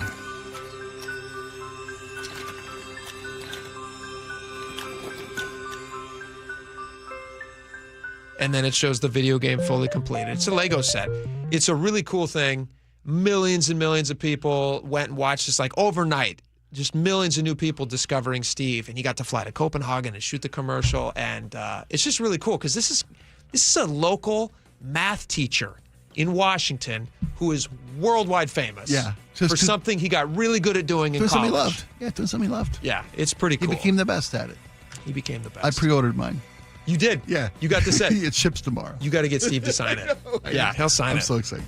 All right, we got a lot more coming up. When we come back, we're going to call an audible. We had something else planned, but we're going to do, we've been saving this Mom Dami stuff all week. There's a grocery store conversation. Spike brought it up last hour.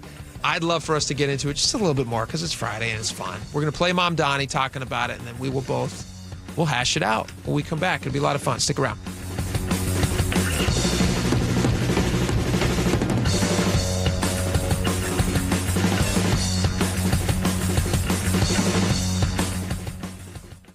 This hour is brought to you by Davis Law Group.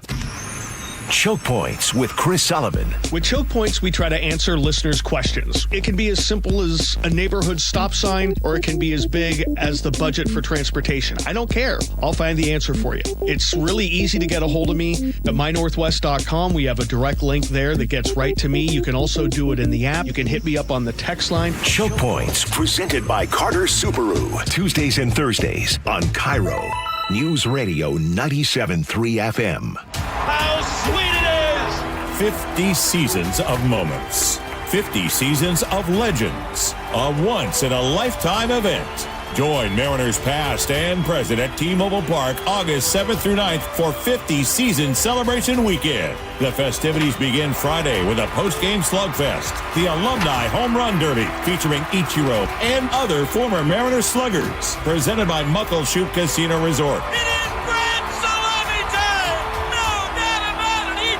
Saturday will be a showstopper. 50 Season Celebration Night presented by Daktronics. Arrive early to witness the biggest gathering of franchise icons ever assembled as the 50 greatest Mariners from across all 5 decades are revealed. It just continues! The weekend wraps up on Sunday with a collectible 50 Seasons pin giveaway thanks to KeyBank. Seats are going fast. Get yours at mariners.com/tickets. I know that hiring can be challenging. You need someone to match your role perfectly. Well, now you can meet them fast on ZipRecruiter. Build your team, build it sooner. Meet your match on ZipRecruiter. Just head to ZipRecruiter.com/free right now to try it for free. That's ZipRecruiter.com/free. Meet your match on ZipRecruiter. Try it free. Tired of hearing scary radio ads about the IRS? Tax Relief Advocates is different. TRA is here to tell you that if you owe money to the IRS, whether it's $5,000 or $500,000, we have a solution. TRA can eliminate or reduce what you owe to the IRS with zero risk to you. We have over 1,000 5-star reviews on Google and an A+ with a BBB. End your tax nightmare today by visiting TRA.com or call 800-583-6681. That's 800-583-6681. There's a sink at the brink and a drain that's a pain. DayandNight.net. Slow drain? Backed up toilet? Call Day and Night to save $100 off any drain cleaning. Hi, I'm Bruce with Day and Night Plumbing and Heating. From a slow drain to a major backup, no drain is too big or too small. Whether we're your first choice or smart second opinion, I guarantee our experts will solve any drain problem, day or night. Now get $100 off any drain cleaning. Dayandnight.net. What would you do if the person you love needed round-the-clock care and you had no plan to pay for it? I was very worried about running out of money. When Mike's wife was diagnosed with dementia, he turned to LifePoint Law and Elder Law attorney Rajiv Nagayich. And then he said, you're going to be okay, but we have to get through these steps. Then I felt a whole lot better going into it. It was still a very difficult process, but in the end, I knew that there was someone there that if I needed help, understood what I'm going through. LifePoint Law helped Mike protect his wife, his finances, and his future. They laid it out really well up front. They give you a very in-depth plan. There are so many things that you don't know. I could never have done it on my own. Register for a free LifePoint Law retirement planning seminar in Federal Way August 1st, Puyallup on the 4th, Tacoma on the 6th, or Bellevue August 8th. Space is limited, so sign up today at lifepointlaw.com. That's lifepointlaw.com. Hey, it's John Curley with Dr. Kopstein from K2 Vision RLE. Doc, I heard that 50% of Americans have their lenses replaced by the time they're 75. That's exactly right, John. As we near 50, our eye's natural lens starts to become dysfunctional. If you've now added readers to your need for glasses and contacts, it's a sign the quality and function of your natural lens is fading, and it's a steady decline towards cataracts. Don't go another 20 plus years with poor vision, hassling with contacts and readers. Do what I did. Choose a quick, painless refractive lens exchange from K2 Vision RLE and start enjoying great vision now. Our new lens technology is truly amazing. After replacing over 100,000 lenses, we have the experience to guide each patient to their best solution, even if that's recommending you wait a little while before RLE. K2 Vision RLE can restore distance and near vision permanently, plus never develop a cataract. Read the reviews and schedule a free Zoom consultation now at k2visionrle.com. Nothing worse than clutter. With Closets by Design, everything will finally have its place. 40% off plus an additional 15% off and 18 months 0% financing on approved credit if paid in full. ClosetsByDesign.com or call 1-800-BY-DESIGN. Guys, your testosterone level impacts your energy, drive, weight, hair loss, and even ED. Revive Men's Health Seattle will check your T level for free. For your free T level check, exam, and consultation, call 206-529-1111 or visit ReviveMen'sHealth.com. KIRO News Radio 97.3 FM Northwest News. Now, the latest from KIRO News Radio and MyNorthwest.com. Good afternoon. I'm Aaron Granillo. Seattle's mayor says multiple factors led to the resignation of the city's former police chief, Sean Barnes. I asked him to resign. Now, Wilson says she is looking for a new chief who's consistently present in Seattle, can navigate criticism, and clearly communicates in high-stress situations. I am making what I firmly believe is the right decision at the right time. As for the investigation into Sunday's shooting at the Bight of Seattle, police believe they are close to finding other suspects. But Interim Chief Andre Sale says they cannot yet release descriptions of suspects. I do not want our police department to be put in a bad situation where we're arresting the wrong person. I wish I could give you that information right now, but for the integrity of that investigation, we want to keep that close to the vest right now. He confirmed detectives are looking for multiple people. Police say one of the shooters, a 19-year-old man, died at the scene. 15-year-old faces assault and gun charges. If you booked a hotel online in the past couple of years, you may be getting some money back. More than 12,000 Washington consumers will get refund checks after the state attorney general settled with online hotel booking companies for $750,000. The AG's office says sites including HotelRates.com, Room 77, Hotel Guides, and Book Online used a pre-checked box in tiny gray text to sneak a refund protection fee onto reservations that were made from November of 2023 through March of 2025. Those refund checks should go out within about 90 days. Frank Lenzi, KIRO News Radio. Mariners begin their final weekend series tonight before Monday's MLB trade deadline. They're back home after a dismal road trip. They find themselves 4 games under 500. Play-by-play man Rick Riz isn't giving up. Someone said in the Bible, this too shall pass. And, this will pass. These guys are good. Despite their poor play, the M's are still just 2.5 games back of first place in the AL West. Tonight's first pitch against the Minnesota Twins is at 7:10. Listen on our sister station, 710 Seattle Sports. Now to the real-time traffic desk. Here's Nate Connors. All right, it is so busy out there today, Aaron. Let's see. Tacoma to Olympia is going to take you an hour and 10 minutes. We've got 18 miles of scattered backups between JBLM and Olympia, starting near Berkeley. North 5, we're heavy from Lacey into DuPont, starting near Martin Way. And both directions of I-5 are crowded through South Tacoma. So Olympia to Tacoma, you're about a 45-minute commute. Gig Harbor, our backups are finally thinning out, but we're still crowded eastbound 16 between Purdy Drive and Willotchett. Westbound 16 still heavy from the west end of the Narrows up to Willotchett. At the King-Pierce County line, both directions of I-5 are crowded between Fife and State Route 18. Westbound 18 all jammed up from Military Road to I-5. The Valley Freeway southbound is heavy between Algona and Sumner. Seattle to Federal Way, a half hour. North 405 in the south end is thick from I-5 through the Renton S-curves. 35-minute trip from South Center to Bellevue, and both directions of I-5 through Seattle have heavy backups this afternoon. This report brought to you by Seattle Sports. You can always listen to your favorite local sports content on the FM dial 97.3 HD2. KIRO Newsradio real-time traffic. I'm Nate Connors. And your forecast, looking at sunshine for today. Clouds return tomorrow. Some showers early on. Going to be breezy as well, with highs in the low 70s for Saturday. Mostly cloudy on Sunday with the chance for some light showers as well. Right now, sunny, 76 degrees in downtown Seattle. I'm Aaron Granillo, KIRO News Radio. Your best source for local news. You're listening to KIRO News Radio, Northwest News. All right, welcome back to the show. Lots of stuff to get to. This audio we've had for a few days. We just haven't had a chance to get to it. We had a lot of local stuff in Washington State with our socialist mayor to talk about. Yeah, we've been busy. And so we said, let's put the New York socialist mayor on the back burner until we need to get to him.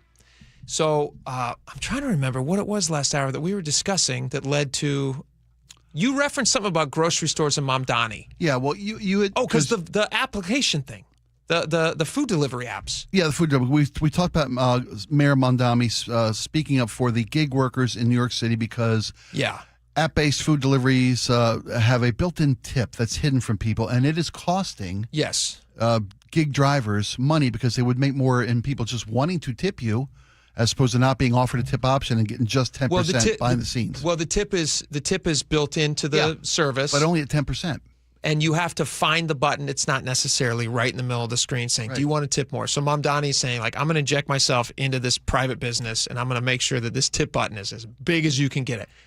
Quick side note on that before we get to the grocery store stuff. Sure. A delivery driver. Doesn't 10% sound about right? They're not making the food. To me, yeah, You're just delivering the food. You're literally, they're getting paid to deliver it, right? Yeah. So what's the extra tip for? Well, Laura said in her apps that you use, if you tip them ahead of time, they'll bring it faster and first. They tell you that they will. I haven't found that to be true. That to me seems very That's tricky. Blackmail.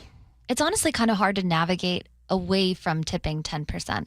I like to tip after the fact. Yeah. Like when I do Costco delivery, you can add in a tip beforehand, but you can also tip after. And if things are well packaged and cold and they went the extra mile, I almost always tip.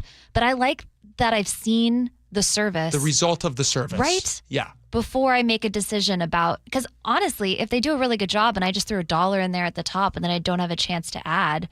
So you're paying ahead of time and you have to make the decision before you even have the service delivered to you, how much you're going to tip on the service that may be horrible. Oh, I've had people drive in circles blocks from my apartment and then like speed away.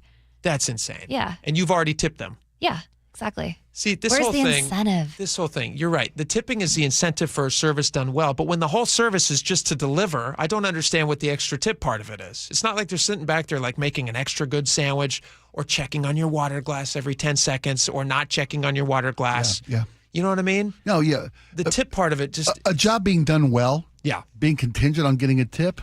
I get it when you're sitting in a restaurant and it's a server. And they can be attentive. And they can be cordial. And there's a connection that you're making with somebody. It's a service industry, and you want to make sure that you're, taking care of your tables. And there's a value there that people are willing to pay more money for, and that's the tip. But to tip on a delivery that's already you're charging 30, whatever it is more. Sometimes it's more than the cost of the food. The delivery service charges are more than the food you're buying itself. All right, so that all led to talk about Mamdani. You said Mamdani's doing a great job and he's delivering for these folks, and they love him in New York City, or at least some. The people who voted for him are getting what they voted for. All right, grocery stores, Mamdani. Mm-hmm. You said that he's delivered on the grocery stores. Well, there's funding. There's $70 million in public funding being dedicated to this project. But they haven't opened any yet. They haven't opened it. They've secured spaces in city-owned property, and they've acquired money for build-outs in these various grocery stores that will deliver core items of the grocery lists of all residents in New York, too. It's not just for low-income residents. Anybody can shop there. And it's just the core stuff: meat, dairy, eggs, the essentials of life. You want to buy your caviar, you want to buy your sardines, you want to buy your whatevers. It's not everything in the store is cheaper, just the core stuff, helping people fight the cost of food. Now, I hate this idea. Okay. Because obviously it's bad for private industry, and you don't want the government running everything. It really leads to a larger question, like, what is the government's responsibility? Do you think that the government should be in the grocery business? They already are. Do you think that government should be running grocery stores? No, but this is a way, if the government is already providing funding, giving people money to buy food at grocery stores, which they are through food assistance, government's already doing that. So if you can cut into the SNAP budget by giving people money and spending some of that money you dedicate to food assistance to providing cheaper groceries. It's just moving money around the board. Well, is my understanding of it. I could be wrong. The problem is I don't believe that they're giving less funding to the SNAP beneficiaries. Mm-hmm. I think they're still giving that funding. They're now taking additional money to open grocery stores. You're right. No, which you're right. has maybe it's an intended consequence. Maybe I was going to say an unintended consequence, but I think maybe it's an intended consequence. Well, which is you're going to now undercut all of the businesses of other grocery stores around. So now you're killing private business, which is where your tax base comes from. I've heard the argument. Yeah. But that's not even an argument. But that's you're talking economics. You're talking about 5 groceries in various locations throughout the boroughs of New York. Yes. There's like one in Queens, one in Bronx, one in Manhattan. That's right. It's not gonna put. Oh, it will. Well, it's going to put one. I don't think so. It'll put. Let me ask you this: You've been in New York a lot. I've been in New York a ton. All the little bodegas. Yeah. What are they selling? Everything. Core items. Groceries. Yeah. TP. What are they no longer going to be able to sell? Shampoo. They'll be able to sell core items, and no, they can't compete. They can't compete. You don't know why? Because Mondami's going to sell it for 30% less than whatever they're selling it for. He had a press conference just about the core. Yeah, I know. But here's how it will work. Once a month, our 5 city-run grocery stores will set prices for this core set of goods at 30% below typical retail prices. No exceptions, no gimmicks. Criminal. The savings will last for the entire month. That means no weekly fluctuations nor sticker shock at the checkout line. This is going to be a disaster. I'm not even animated about it. It's going to be a disaster. I'm going to sit back, and we're all sitting back and just watching and waiting because it's been tried so many times and it doesn't work. And he doesn't have a magic pen that he can figure out a different plan to do it. It doesn't work.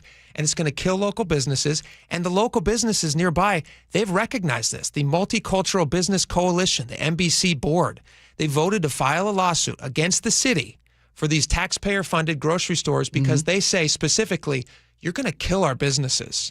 We cannot compete with a 30% markup on a business that has a 2% margin. That's what grocery stores have, 2%. And the government doesn't care about margins because they have free money. They have a horrible advantage because they don't have to worry about bottom line. Yeah, but they also won't be selling, the city stores won't be selling a lot of items that all other stores sell, hot food, different items. It's listed here. I did a quick search here. Deli counters, hot prepared foods, tobacco products, lottery tickets. When you go to the store, if all you're buying is core items, you're going to go to the government store. If you're buying everything else, you're going to go to these regular stores. You're not going to be able to get it at the government store. They're not going to have it in stock. Not going to have what in stock? Core items. At the government store? Not going to have it. Okay, then because unless you're an idiot, you're going to shop at the government store for 30% less. If it's the same product and it's 30% less, why would you go anywhere else? And then you're going to have a rush of people on the government store who are going to buy it, and then if they're smart, they'll take that product that they got for 30% cheaper and they'll go out on the street and they'll sell it. What's going to stop them? Unless they're going to start using ID, and I don't think Mamdani's going to do that. Also, if you're from New Jersey, what's going to stop you from driving into New York and shopping at their grocery stores? No, it's going to drive from New Jersey and to save 30% on eggs, meat. You're talking about $20. You don't think so? No. They're going to limit purchase prices? They're going to limit the amount of food that people can buy? You think someone's going to come in from Jersey and clean out their eggs and meat? 100%. I hope you're not. I hope you're wrong. You might be right. I guess we'll find out. Maybe this time he'll make it work. All right, we got a lot more coming up. We got your last call next, your text messages. Stick around. Be right back.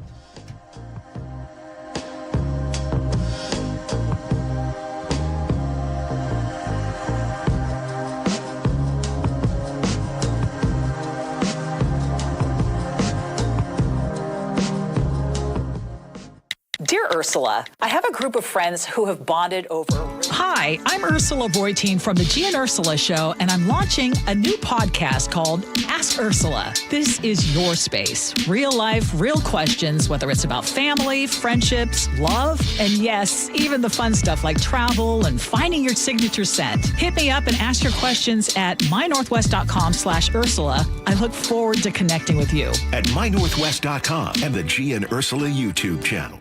Download to see if you qualify. Not all customers will qualify. Transfer fees may apply. No Albert subscription required. Albert is not a bank. Albert Instant Loans are issued by FinWise Bank, member FDIC. Not an actual client. Terms apply. Kylie, what's wrong? I just got hit with a car repair bill. I'm behind on rent, and I feel like I can never save any money. Have you tried the Albert app? Albert is your financial assistant, helping you find ways to save and create custom budgets to actually grow your money. Plus, you can get up to $10,000 for big expenses, or advance up to $1,000 fast when you need cash right away. Albert can get me up to $10,000?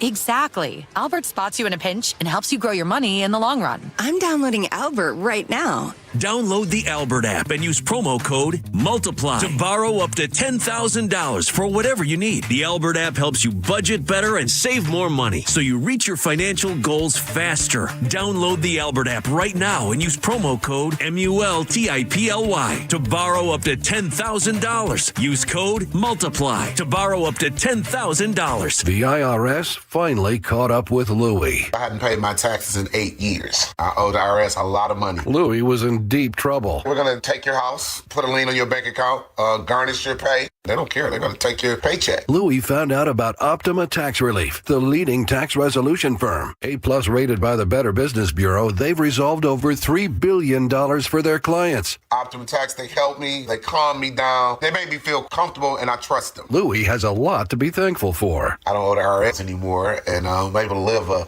comfortable life, a lot better life. It was because of Optima Tax. For tax help you can trust, call Optima now for a free consultation. Take it from Louie. If you owe the IRS, don't go it alone.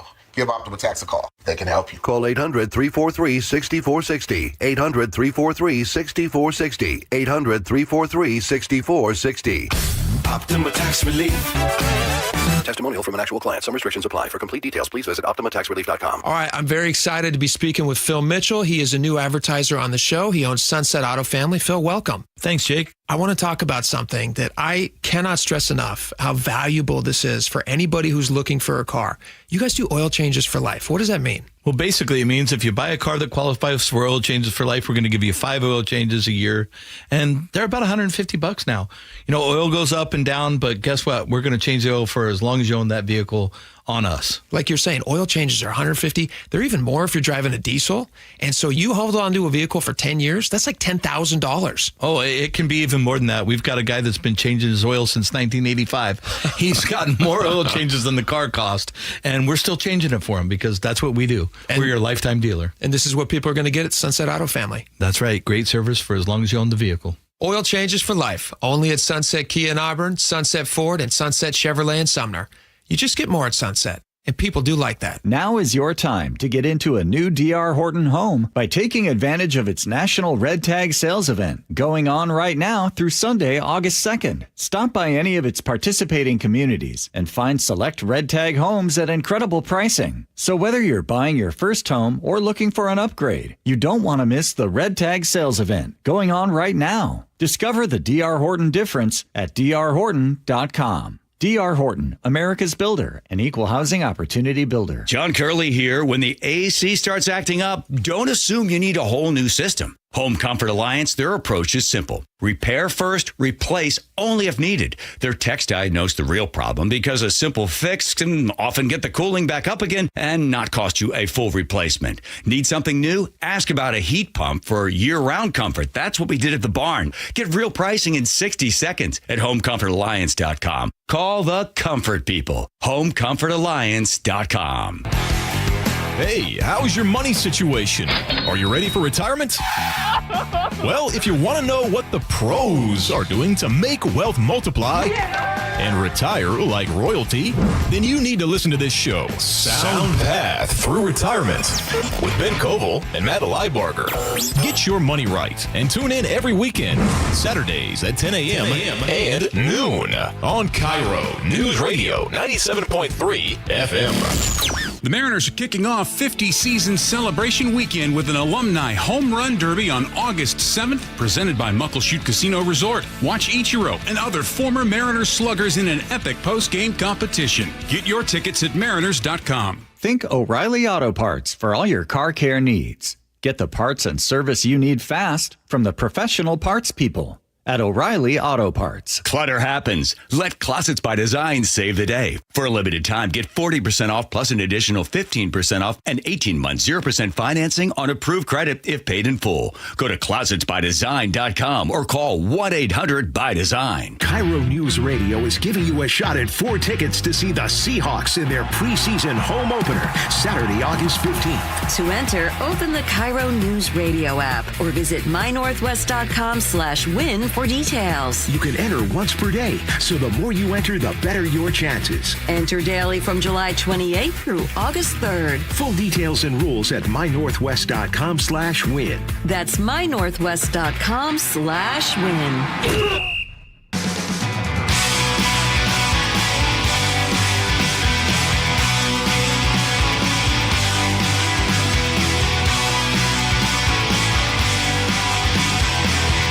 Welcome back to Last Call. We got your text messages, tons of stuff today. What a great show. Thank you guys so much, by the way. We say it, and we're not being facetious. We sincerely mean it. You guys choose to spend this time with us every single day between noon and 3, and we love doing this for you. We love to get to do this with you. So the fact that you give us your vote of confidence, we truly appreciate it. And invite a friend next week, for sure. Laura, fire away. Yeah, on Idaho's nuclear energy promise, Gina in Seattle says, don't let Jimothy work with the nukes. He might unmutate. Oh. How hilarious would that be? She's right. 2 weeks, and he's like, he's a normal-looking raccoon. Wow, and which one is he again? Now he looks like every other raccoon in the world, thank goodness. That's hilarious. 425 says, Idaho has had a huge nuclear energy facility similar to Hanford for decades. I worked on a lab building there for over 35 years. There you go. Or over 35 years ago, I apologize, so 425. The story was that Idaho is one of 5 states in the finals for multi-billion-dollar investment from the federal government with regard to nuclear energy. Yeah. Actually, and $50 billion in private investment. Right. So you have big companies who want to go in and invest in local infrastructure. Tens of thousands of jobs. 25,000 right. jobs, Yep. $10 billion in tax revenue for them per year, which is double what they make per year as a state as it is. Benny the tugboat expert says, my first cousin, Mike, was the head of operations at Hanford. Oh my gosh, he'd be interesting to talk to. The only time I talked to him, he said they didn't know what they were going to do with all the nuclear waste. That's confusing. They should know. They should know what they're going to do with that nuclear waste. Doug in Mount Vernon says radioactive fish. The benefits are self-cooking sushi. Oh, Doug. I got to say, I don't know if you understand the point of sushi, Doug.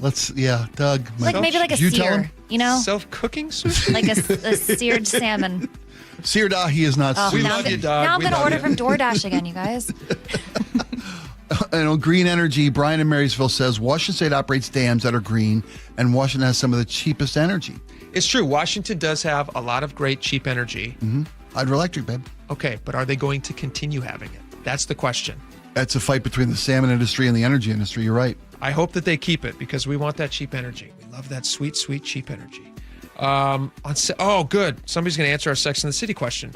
Joe in Bellingham says the Jules and Mimi, because we didn't know what the Jules and Mimi reference was. It was a Mamdani. In that Mamdani video. Miranda on Sex and the City eating takeout, watching Jules and Mimi. Jules and Mimi. Yeah, we were all scratching our head. He says it's a reference to a TV show that one of the characters likes to watch. That's a pretty niche reference. Like, I've seen the whole series, and I did not pick up on that. I feel like Joe and Bellingham, if you're a super fan of Sex and the City, let us know. Am I wrong to be surprised that a man in our audience had the reference? That could be Joe. Could be Joe. Oh, Yeah, fair. My apologies. That could be like a little woman Joanna. Joe. Sorry, my misogyny showing again.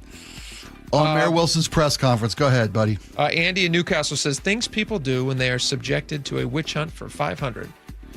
Things people do. Is he saying that Katie Wilson was subjected to a witch hunt? Is that a reference to the Fauci? No, this is No, I understand. I think he's referencing that there's a general witch hunt going on right now for a scapegoat with the bite of Seattle. It's sort of. Okay. We were talking about this earlier in the newsroom. So that's why in the week. It's like a musical chairs. Who can point fingers first? So is he saying that he's agreeing that Katie Wilson is trying to dodge accountability? Somebody's going to fall believe. for this. Yeah. Okay. Gotcha. Renee says the new chief also has a home in Chicago. Yikes. We didn't have a chance to get to this. Somebody asked him, because a big part of the reason that people were questioning Barnes is that his family lives in Chicago. Yeah, and travel's an issue. Out of town. And so they asked this new guy, said, where do you live? According to what I've read, he has a house in King County, which I don't believe is in Seattle, and he also lives in a different state. Yeah, he's got a home in Wisconsin. Now, this is interim, so he's kind of filling a gap. And he probably loves his family less, so maybe he won't travel as much. Well, he did say, new chief sales, interim chief sales said, my wife comes here all the time. We're looking to retire here. Let me ask you guys He was a asked question. directly, we're looking to retire here, he said. Is there nobody who lives locally? Even just in the state. Just in the state, even. Why are you hiring people, even in an interim position, who live out of state? Like, that would have been the first one. Like, hey, by the way, real quick, just get this out of the way. Because you're replacing a guy who had this exact problem. Yeah. You live in the state, right? And he goes, sorry about that. Well, to the mayor's point about who's going to replace, the permanent search, I should say, the permanent search for a permanent. It should be a person full-time. here. Yeah. Well, no, but are you going to stay? Are you going to live here? Are you going to move here? You should be here. It should be a part of the job is living in here. Here, yeah. All right, that's all the time we've got. Great show, great week. Thank you guys so much. I'm going to sit here and do 3 more hours of radio. You're doing the Curly Show next. I'm doing the job. Angela Poe Russell and I will be in for the out of town John Curley for the next 3 hours. So if you haven't had enough yet, come on back. All right, Spike's coming up next. Stick around.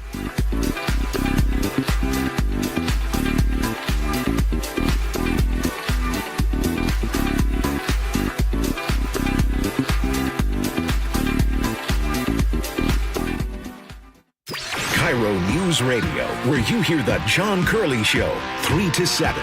If 20 people were asked to choose toppings for a pizza, and the majority were not asked to pay for any of the toppings, they would probably choose, the majority would, the most delicious and therefore the most expensive. Government should list the price of the toppings and everybody should pay something. We are ruled by the ignorant, elected by the ignorant, and that is the case. Watch live or later on the John Curley Show's YouTube channel. Progressive presents the Museum of You. We begin our tour with a unique piece, a relic from the early big screen television era. Remarkable. Next, we find a juicer, which historians believe has only ever been used once. And finally, compact discs from the emo era. A rare find indeed. Some things should be history, but until then you could protect what's important to you and save by bundling your auto insurance with a renter's policy from Progressive. Progressive Casualty Insurance Company affiliates and other insurers. Not available in all states or situations. Everywhere you look, things are getting more expensive. But at Consumer Cellular, we're lowering the price for those 50 and up. Now you can get unlimited everything for just $35 a line. That's $35 a month for unlimited talk, text, and data. Switch to the carrier ranked #1 in network coverage and customer satisfaction and get unlimited everything for just $35 a month. Call 1-888-FREEDOM or visit Consumer Cellular online or in-store today. Price includes $5 credit for autopay and e-billing. Taxes and fees apply. Data speeds reduced after 35 gigabytes. Rankings done by 2025 ACSI survey. What if you could have the most reliable fiber-powered Wi-Fi? And get this, what if you could keep it at the same price for 5 years guaranteed? Now through August 24th, new Xfinity customers can get our best price on gig Wi-Fi this summer before it disappears. Just $50 a month for 5 years. No annual contracts, no hidden fees, and our best equipment included. Plus, get online in minutes with same-day Wi-Fi. It's Wi-Fi that finds and fixes problems before you even notice them. Like super intelligent Wi-Fi with a 6th sense. Plus, it keeps you protected from online threats. And get Peacock Premium included for 2 years. Lock in your price and unlock the possibilities. Get it now at Xfinity.com. Xfinity. Imagine that. Restrictions apply. Requires paperless billing and autopay with stored bank account. Taxes and fees extra. Speeds vary. Use of fiber coaxial cable. Learn more at Xfinity.com/same-day Wi-Fi. KIRO News Radio, where you turn for the news you depend on. A political shakeup for Democrats that represent Seattle. Traffic. Right now, Auburn to Renton at 25 minutes. That's a good 10-minute delay. Conversation. 3 people on the floor can't cover 20 aisles of plexiglass. They're doing their best. It just doesn't work. And your Super Bowl champion Seahawks. And the party begins. Broadcasting live from the KIRO News Radio YouTube channel. KIRO News Radio 97.3 FM.